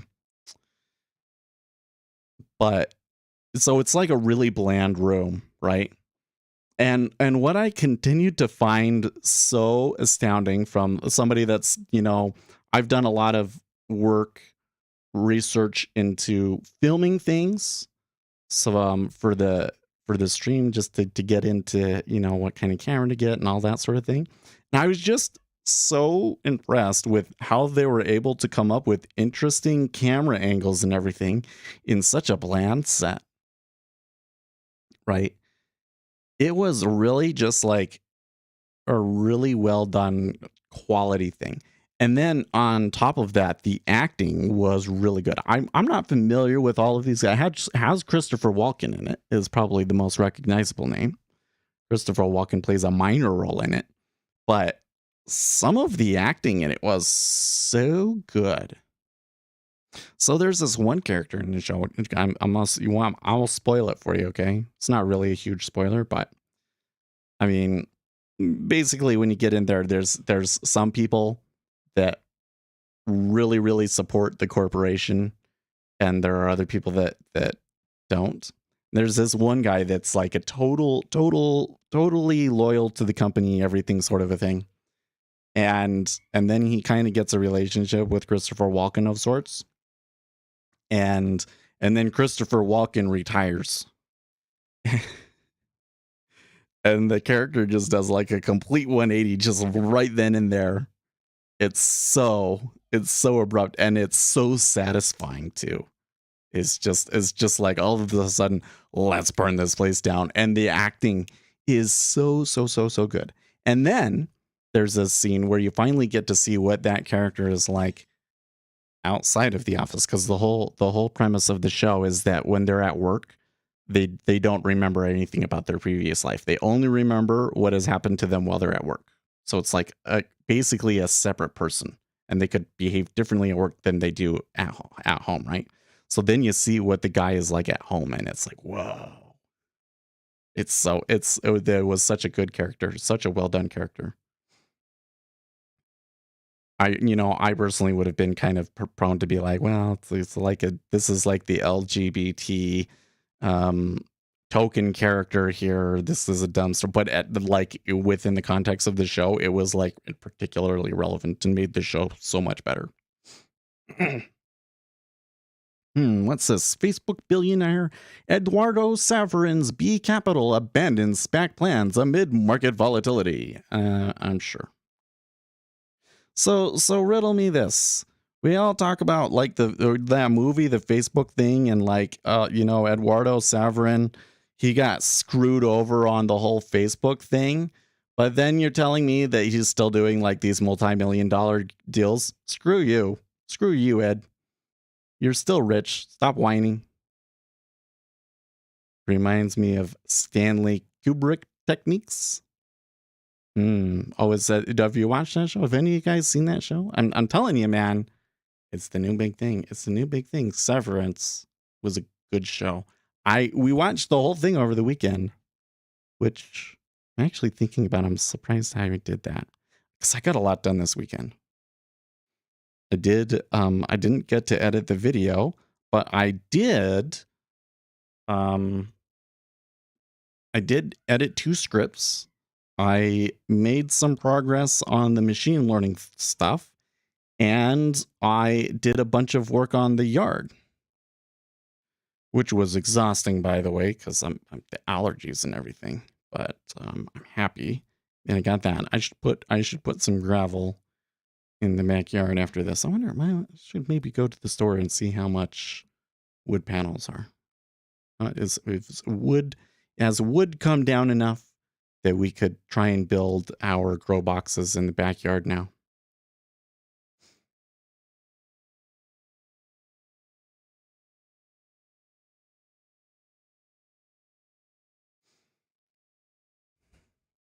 Seeing quite a bit on Twitter here from the conservative media about this whole Tulsi saying that Biden is just a front man for Obama. Just kind of, it's just an interesting thing to me that she would say that. And of course, that's how conservative media kind of zeroes in on that. I don't think that liberals are going to be very happy about that, though.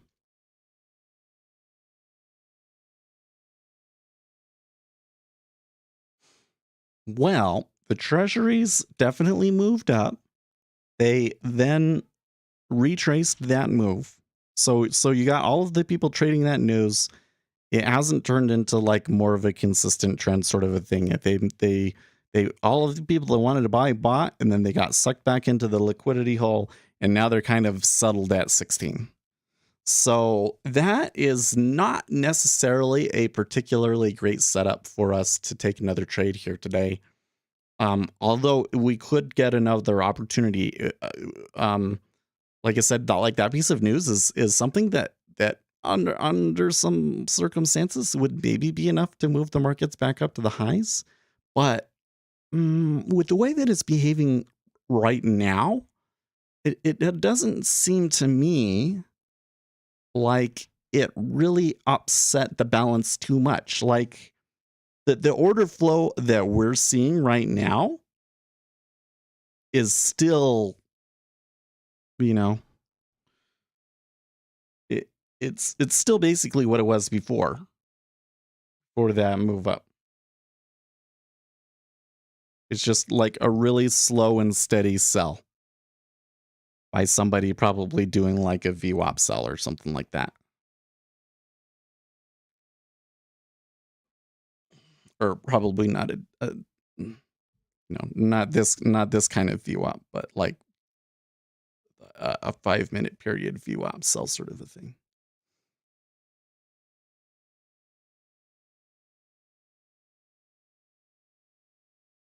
Ouch. Nassim Taleb warning us to not go to the UAE. And I'm like, but Dubai looks so interesting. And they have yachts. Telling me I shouldn't go? Okay. I believe you. On something like that, I think that he's probably a good person to trust on it. When it comes to politics, I wouldn't listen to what he says, but certainly on his ability to predict what the politics are going to do, at least. But I don't think that he's ever really tried to take an empirical approach to predictions in politics. Other than that he doesn't like Nate Silver. I do remember there being something about that. Is there anything else we're kind of saying? Oh yeah, I wanted to see here what that thing about Anthony.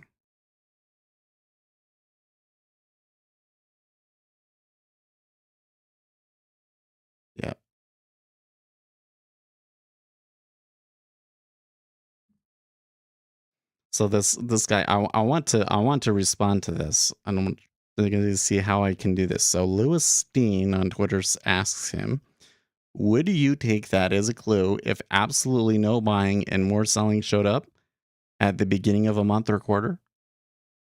And Anthony said it comes in at random times and it can be a lot, and then nothing, just a tricky day that I only play to the long side. Hmm. Well, today we really haven't quite seen it, but what do you think about trading the oil and gold as a beginner trader? Trivial question, I know, but I haven't tried any of the two. Okay, so now that you've got micro contracts on both of them, it's certainly a lot more feasible as a retail traders. The thing that I would always come back to when it comes to specific instruments is the question you got to ask is, what is it about that instrument that is going to give me an edge? You want to pick the instrument that's going to give you the strongest edge for what you're doing, right? So the 10-year has the most liquidity that makes it best for trading. The micros gives me the lowest risk, and so that's why I trade the micros, right? Now, when you get into like gold and oil, and now today copper, what about copper, man? Copper is a market that I don't think very many people have looked at before, but now that there's micro contracts for it, that could be an interesting opportunity, guys. Copper. But what do you got to do if you're going to trade those things, right? Is you've got to understand those markets, right? Like if you're in oil, then you want to be on top of like each oil company, each country, how much oil and gas are they exploring? Like, like you're going to be on top of that stuff. You've got to know what the major regions are and all of there's all these numbers and metrics that are like way beyond me. Or at least I kind of like I read about it in reports, but I don't know enough about it to be able to write those kinds of reports myself. That's what you got to do in oil. If you can be trading copper, then you've got to be an expert in both China growth and copper supply, right? But if you have access to that information, or especially if you know something about it already, you can certainly develop it. Just know that if you don't know anything about it, it's probably going to take a long time to learn about that market. And it can be hard as a retail trader to find the right information. Certainly has been the case in the treasury market. But then you can develop an edge. So yeah, and especially in situations where where you're like the primary market for it, for these commodities, I think there could be some real opportunity for those things if you can get good at those products. So basically become an expert on the product. Yeah, exactly. I think that to some extent for us in the futures, it behooves us to try and become an expert on all of the products to some extent. And I have found a large benefit from watching the whole commodities complex. I don't understand it as well as I should, but I know that like copper is very much a proxy for global growth, for instance, right? So we watch copper closely. Copper's been on the downtrend. Okay, so they pushed new lows there in the 10-year, by the way. No way. There is no way, I don't think, that I would have taken if I had a trade on all of that. The pullbacks were enough on this move back that I don't think I would have been able to hold on to a trade for very long. Now that they're pushing new lows, though, hey, maybe they just keep going. I don't know if I want to take a new trade at 8:30, 10:30 Eastern time is what it is right now. But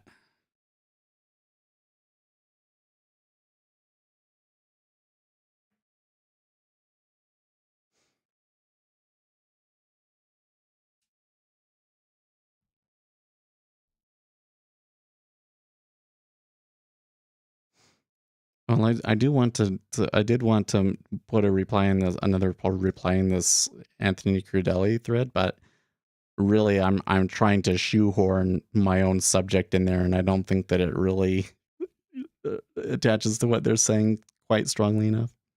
The fact that it comes in at random times and then nothing, that's an Almgren Chris, man. Yeah, those are Almgren Chris executions. But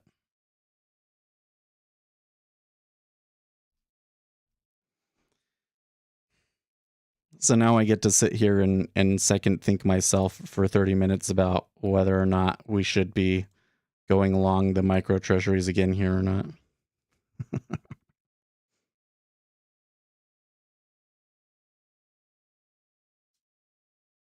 So going back to that big algorithm that we saw, I was in a trade when it happened, right? We still made some money off of it, but then later the market succumbed lower. So I'm sitting here wondering, okay, was that some algo? I think it has to be an algo messing with it because it happened so fast. It was literally the first one happened at 523 milliseconds and the last event happened at 933 milliseconds. So it happened very quickly that it had to be executed by an algorithm, but I still can't figure out what the heck it was doing. It happened around 7:08.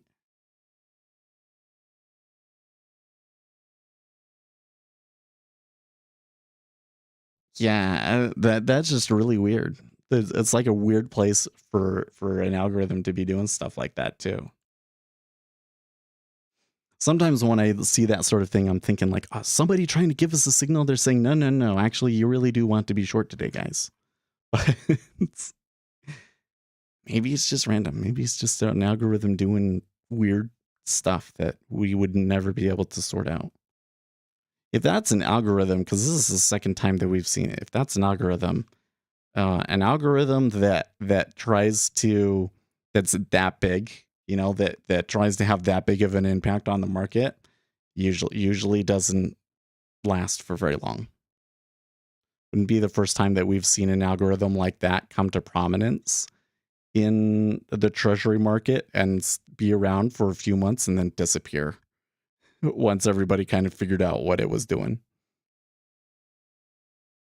I remember there was this one where they would just hit in with market orders, like huge market orders, and move the market. And the first time that it happened, this huge trend came in off of it in the treasury. And then after about 3 months, it stopped being less common. And then there was like a large volatility event and it disappeared. So I think that it was like somebody got too big for their britches and lost it all. That's what I think happened with that one. And so I see that this thing that we've got today, and it kind of reminds me of that. Did the 5-year make a new low there? Yeah, it did. It did. The 10 is still kind of chilling there. Certainly, like I got out at 21, right? Like I could get back in and try and get more out of it.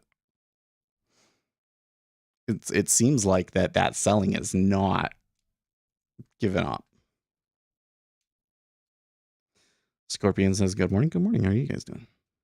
Are we doing? I don't know. Let's see how we're doing retention wise. We're doing okay. I've kind of been quietly thinking to myself about what are some things that we can do to, keep the stream more interesting for those of you that stick around. Because I know that for some of you find it really useful, but you don't necessarily want to hear everything that Seth talks about. I don't know. There's, to some extent, Seth is just always going to only be so interesting, right?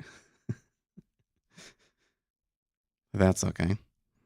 The S&P 500 is turning so this is kind of more of the move that I was looking for originally when I was like, oh, let's gamble and put a long in on the S&P 500. Because like a sell into the close of the month is a pretty good sign that there's going to be a pullback. Like that is like likely to be fund rebalancing moves sort of stuff. And now that move is over, maybe things balance back out. Because I mean, good grief, the amount of selling that we saw in the S&P 500 going into that month end was insane, right? Like we were getting like $10 billion market on closed sells and stuff like that. Like that's just zany stuff. tends to mark a market low.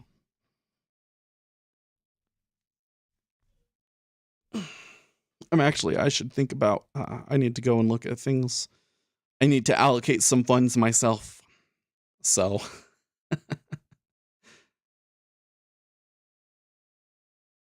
not too much though. I'm thinking though on my IRA that I should put that into Berkshire. Yeah, I think I want to put my IRA into Berkshire Hathaway. So every little move that they make, I'm like, oh, I like that. I wish I had thought of that. And that they're making moves now kind of suggests to me that we can make some moves, right?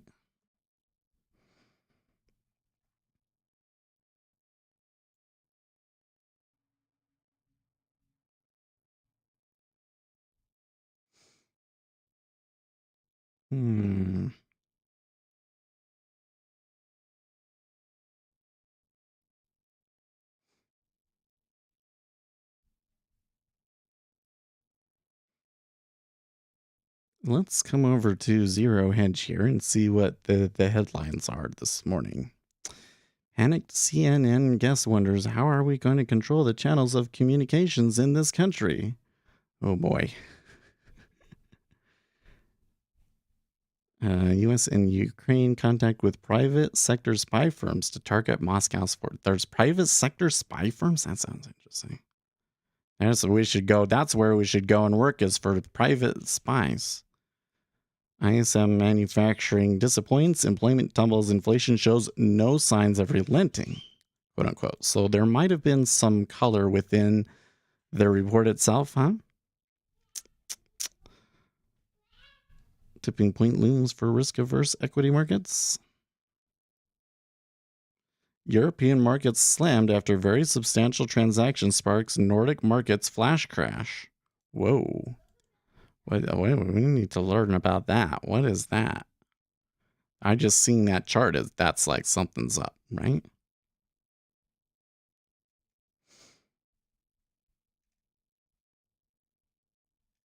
Okay.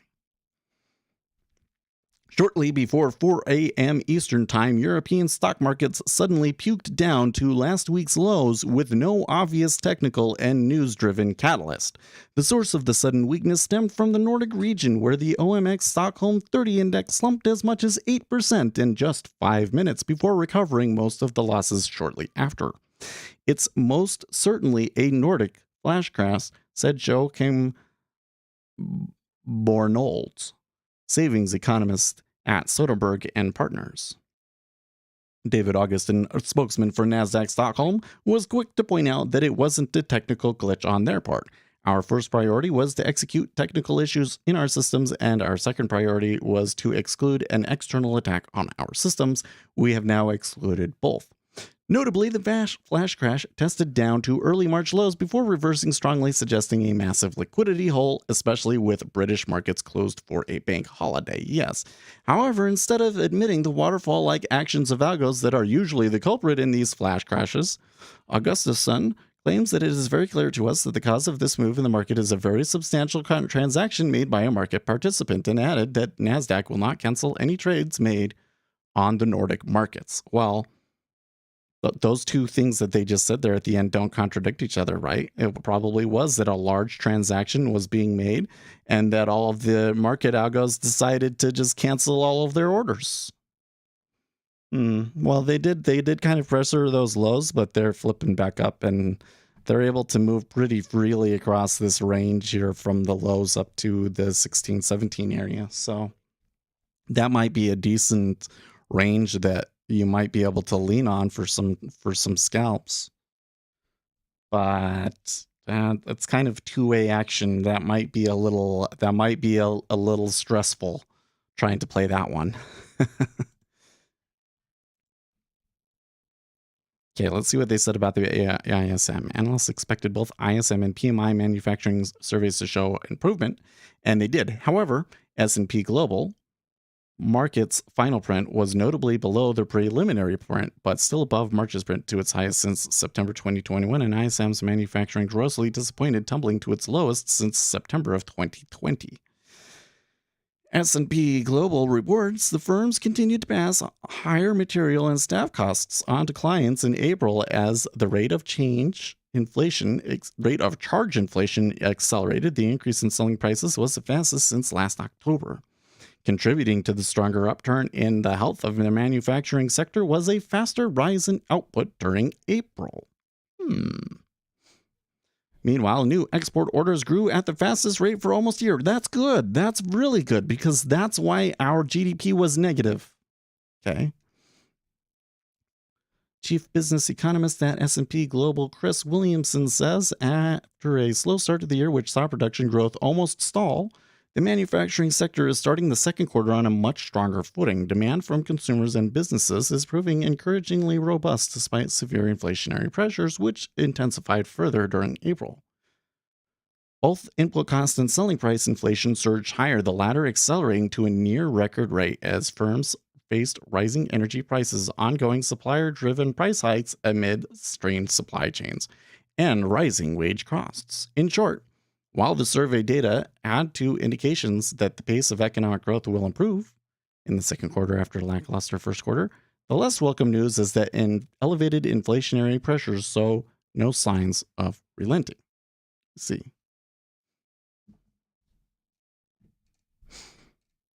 One respondent noted at some point the economy must give way. It will be tough to have real growth with such pressure on costs. There is certainly nothing in this report that would slow the Fed's plan to unleash hawkish hell on the markets. I don't know. So here's what I think. If I'm the Federal Reserve. If I'm the Federal Reserve, what I want to do in this situation is speak loudly and carry a Nerf bat, right? Like you want the market to be really concerned about what you're going to do with rising interest rates and constantly raising their expectations about how aggressive the Federal Reserve is going to be so that the markets back off on this sugar high that they've been on for the last 2 years. But then when push comes to shove, you end up being really dovish, right? I think that's what the Federal Reserve would be more likely to do in this instance. So it wouldn't surprise me to see them come out on Wednesday, rather. See them come out on Wednesday and the comments actually be very dovish. You know, they'll be like, do you think you're going to do a 3/4 rate hike? And it'll be like, I don't really think that's not necessary. You know, it could happen, but I don't know. You're not convinced of the ESNQ move. Smells a little bit fishy to me. Well, nah, I wouldn't say fishy. What I would say is I think that there's a lot of evidence of non-informational movement, right? That like a lot of the selling on Friday was institutional systemic selling. Should we call it systemic? Systemic meaning that it only has to do with the needs of the large funds to take on new orders and or redemptions. So there's not necessarily any informational content in it, right? So it looks, there's a lot of hallmarks of systemic activity all over it on last week, and I think that it's probably the case here this morning too, that like that pressure is off, that they're gonna kind of bubble up. Yeah. Of course, it was zigzagging back and forth a lot before they eventually moved higher, didn't they? So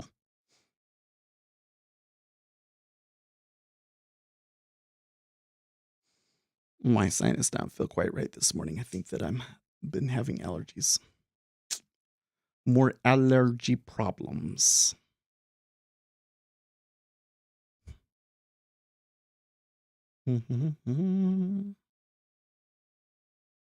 Many of us non-perma bears, including myself, figured the snapback rally in mid-March would have at least marked the bottom for the year. We were quickly reminded that this was just a bear market rally. Yeah. It says ramp capital. Non-perma bears. There are definitely perma bears out there, right? Yeah.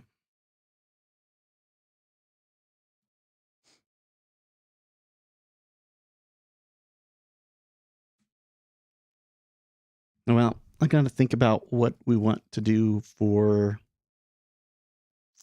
TikToks today. As which subjects you guys are the most interested in speaking about? I'm not sure. It certainly was an interesting day in the action. I'm glad that I was able to get a good trade out of it. Play it correctly. I haven't been taking very many trades lately, have I? Only but like one trade a day. The bad days have been like more than that, but maybe I should just stop doing that.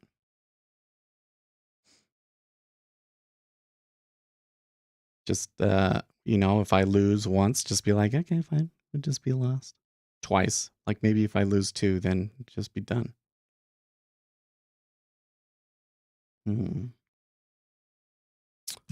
You're definitely seeing the volume traded at 16.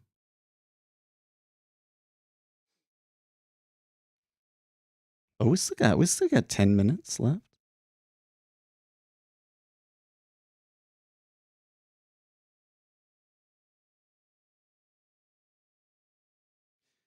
I guess it's time for me to come over here and check out how bad things are. I tell you what, my portfolios took a massive hit last week.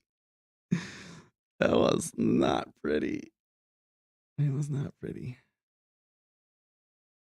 Yeah.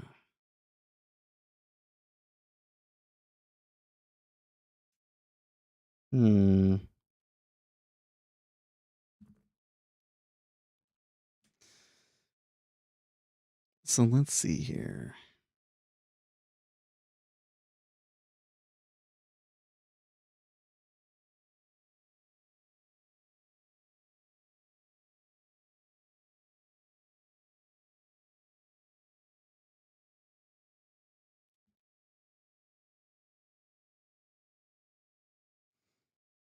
Is Berkshire Hathaway, are the B stocks more popular than the A stock?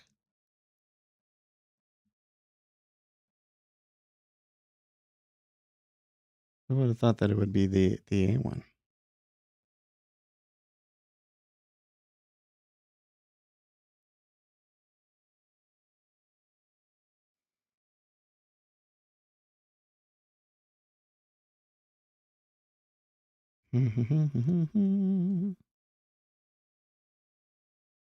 Oh, Class A closed at, okay. Class A is the one that's like insanely expensive. Yeah. So it's BRK. I thought it was the other way around. Really, if you want to look at their stock price, you want to look at Berkshire Hathaway B.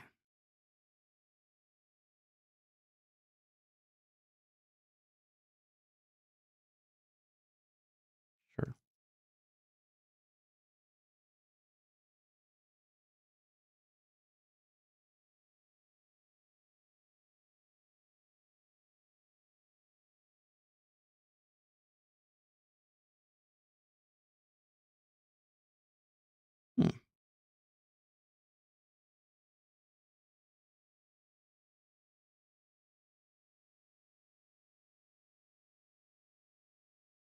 I guess I don't know if my IRA will actually let me do that. It should let me.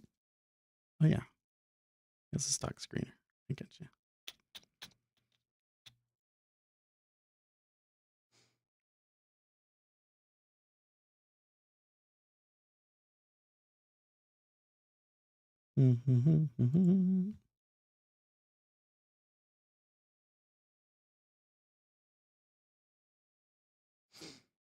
Warren bought active. Yeah, that's the only one. Well, okay, but that one is like an arbitrage trade, right? Listen, I'm just glad that whole thing with buying Activision went through because now I don't have to boycott Blizzard anymore. It was kind of right.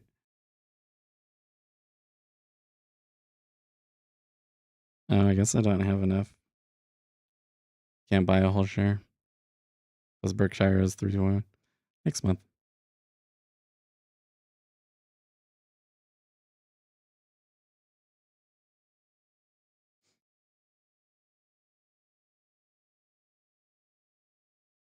Hmm.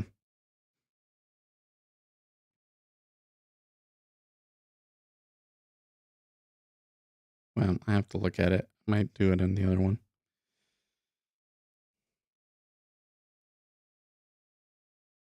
After the stream, maybe.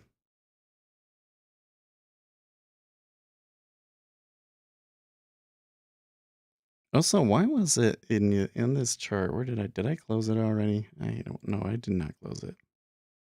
Oh, okay. I'm gonna say that like they came back really hard, but I think that they just came back with the rest of the market, so that's probably okay. That's probably okay.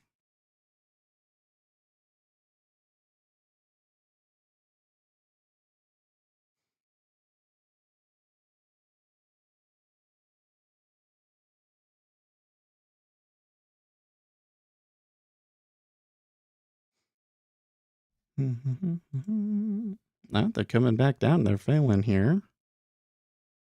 That's interesting.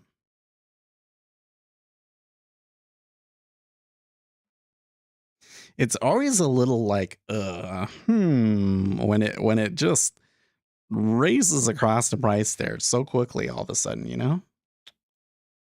Well, that may have been. I mean, we are seeing some selling in the Japanese yen in that situation.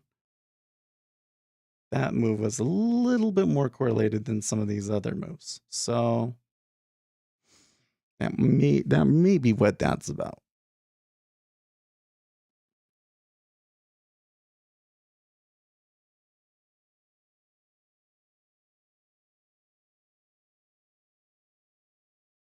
So before we end here, let's do a poll.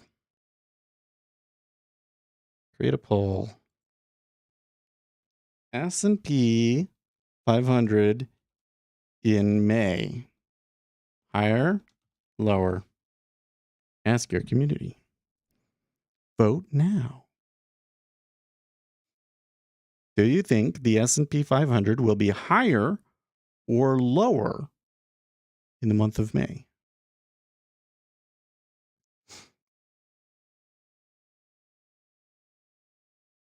I'm thinking that now is an interesting time to make plays. I mean, it's going to be even more interesting after the Federal Reserve, right? Like we have a really huge risk event, so who knows how that goes. But it's just April was just so ugly, especially the end of April was just so ugly.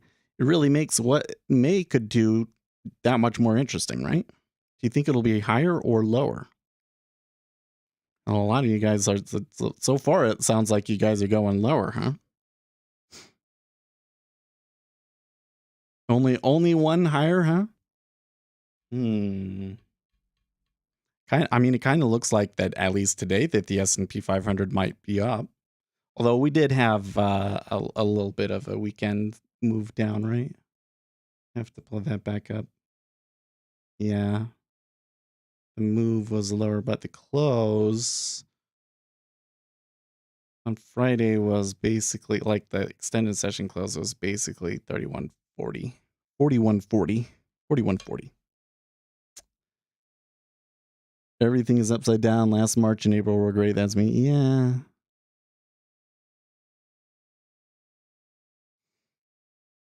Russia is the biggest wild card?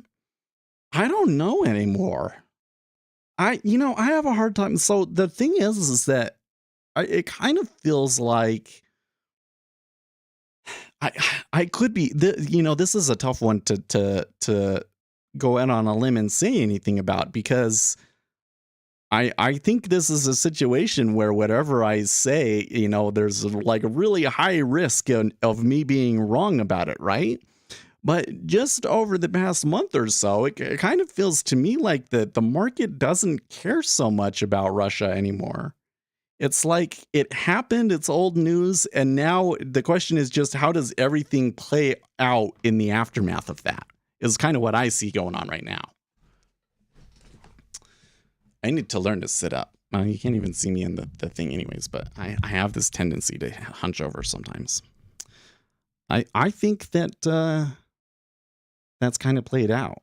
Now, there's still a lot of wild cards about how does this actually affect things in the long run, though, especially when it comes to global food supply, right? I mean, one of the things that I've been thinking in my head, and I don't really hear anybody talk about this, so that's why I'm like, I must be crazy. I must be wrong. But like, okay, so there's not much fertilizer. They're having problems with fertilizer, right? Because a lot of the fertilizer comes from Ukraine and Russia, and there's a lot of food comes from a lot of food comes from Ukraine. And so there's these concerns about global food supply. But then I think, yes, but in the US, we have so much farmland and stuff, like we don't even actually use it all. Like a lot of it doesn't actually get used and sold per se. So is that one maybe not as big of a deal as some of the doomsayers are saying? Is the United States, is the supply of food, at least in the United States, flexible enough to handle this disruption? That's kind of this thing that goes through my head, but like I don't hear anybody else ask that question, so it makes me think that maybe I'm crazy. But that's the big, I mean, that's the thing that made what's his bucket? But Meet Kevin, that's the reason Meet Kevin sold his whole portfolio. Do you think he bought back in? I don't know. I don't know if he bought back in or not. But kind of interesting to game out in your head, isn't it? Well, it's still the majority of you. After 6 votes, 17% say higher, 83% say lower. Well, that doesn't look very good, right? For sure, in Western countries it is, but in Africa it will look really ugly, unfortunately. Right? No, I think you're for sure right about that. Yeah, at least everything that I've read about that suggests that, it's not going to look good in Africa. I've seen this a lot where they're saying that the humanitarian aid that Western countries give Africa is actually quite harmful and is the reason why so many of these nations continue to remain largely undeveloped. Because anybody that wants to come in and start a business like making food or providing clothes, they can't stay in business because then these Westerners come in and give everybody stuff for free and undercut their business. So how is that relevant? Well, that means that in Africa, like supply disruption sort of a thing is going to be like even worse. Although maybe for farmers that are there, they'll make some money and maybe it'll help them. Maybe in the long run, it might be a good thing for their farming. I don't know. But at the moment, it looks pretty dire, doesn't it? Doesn't it?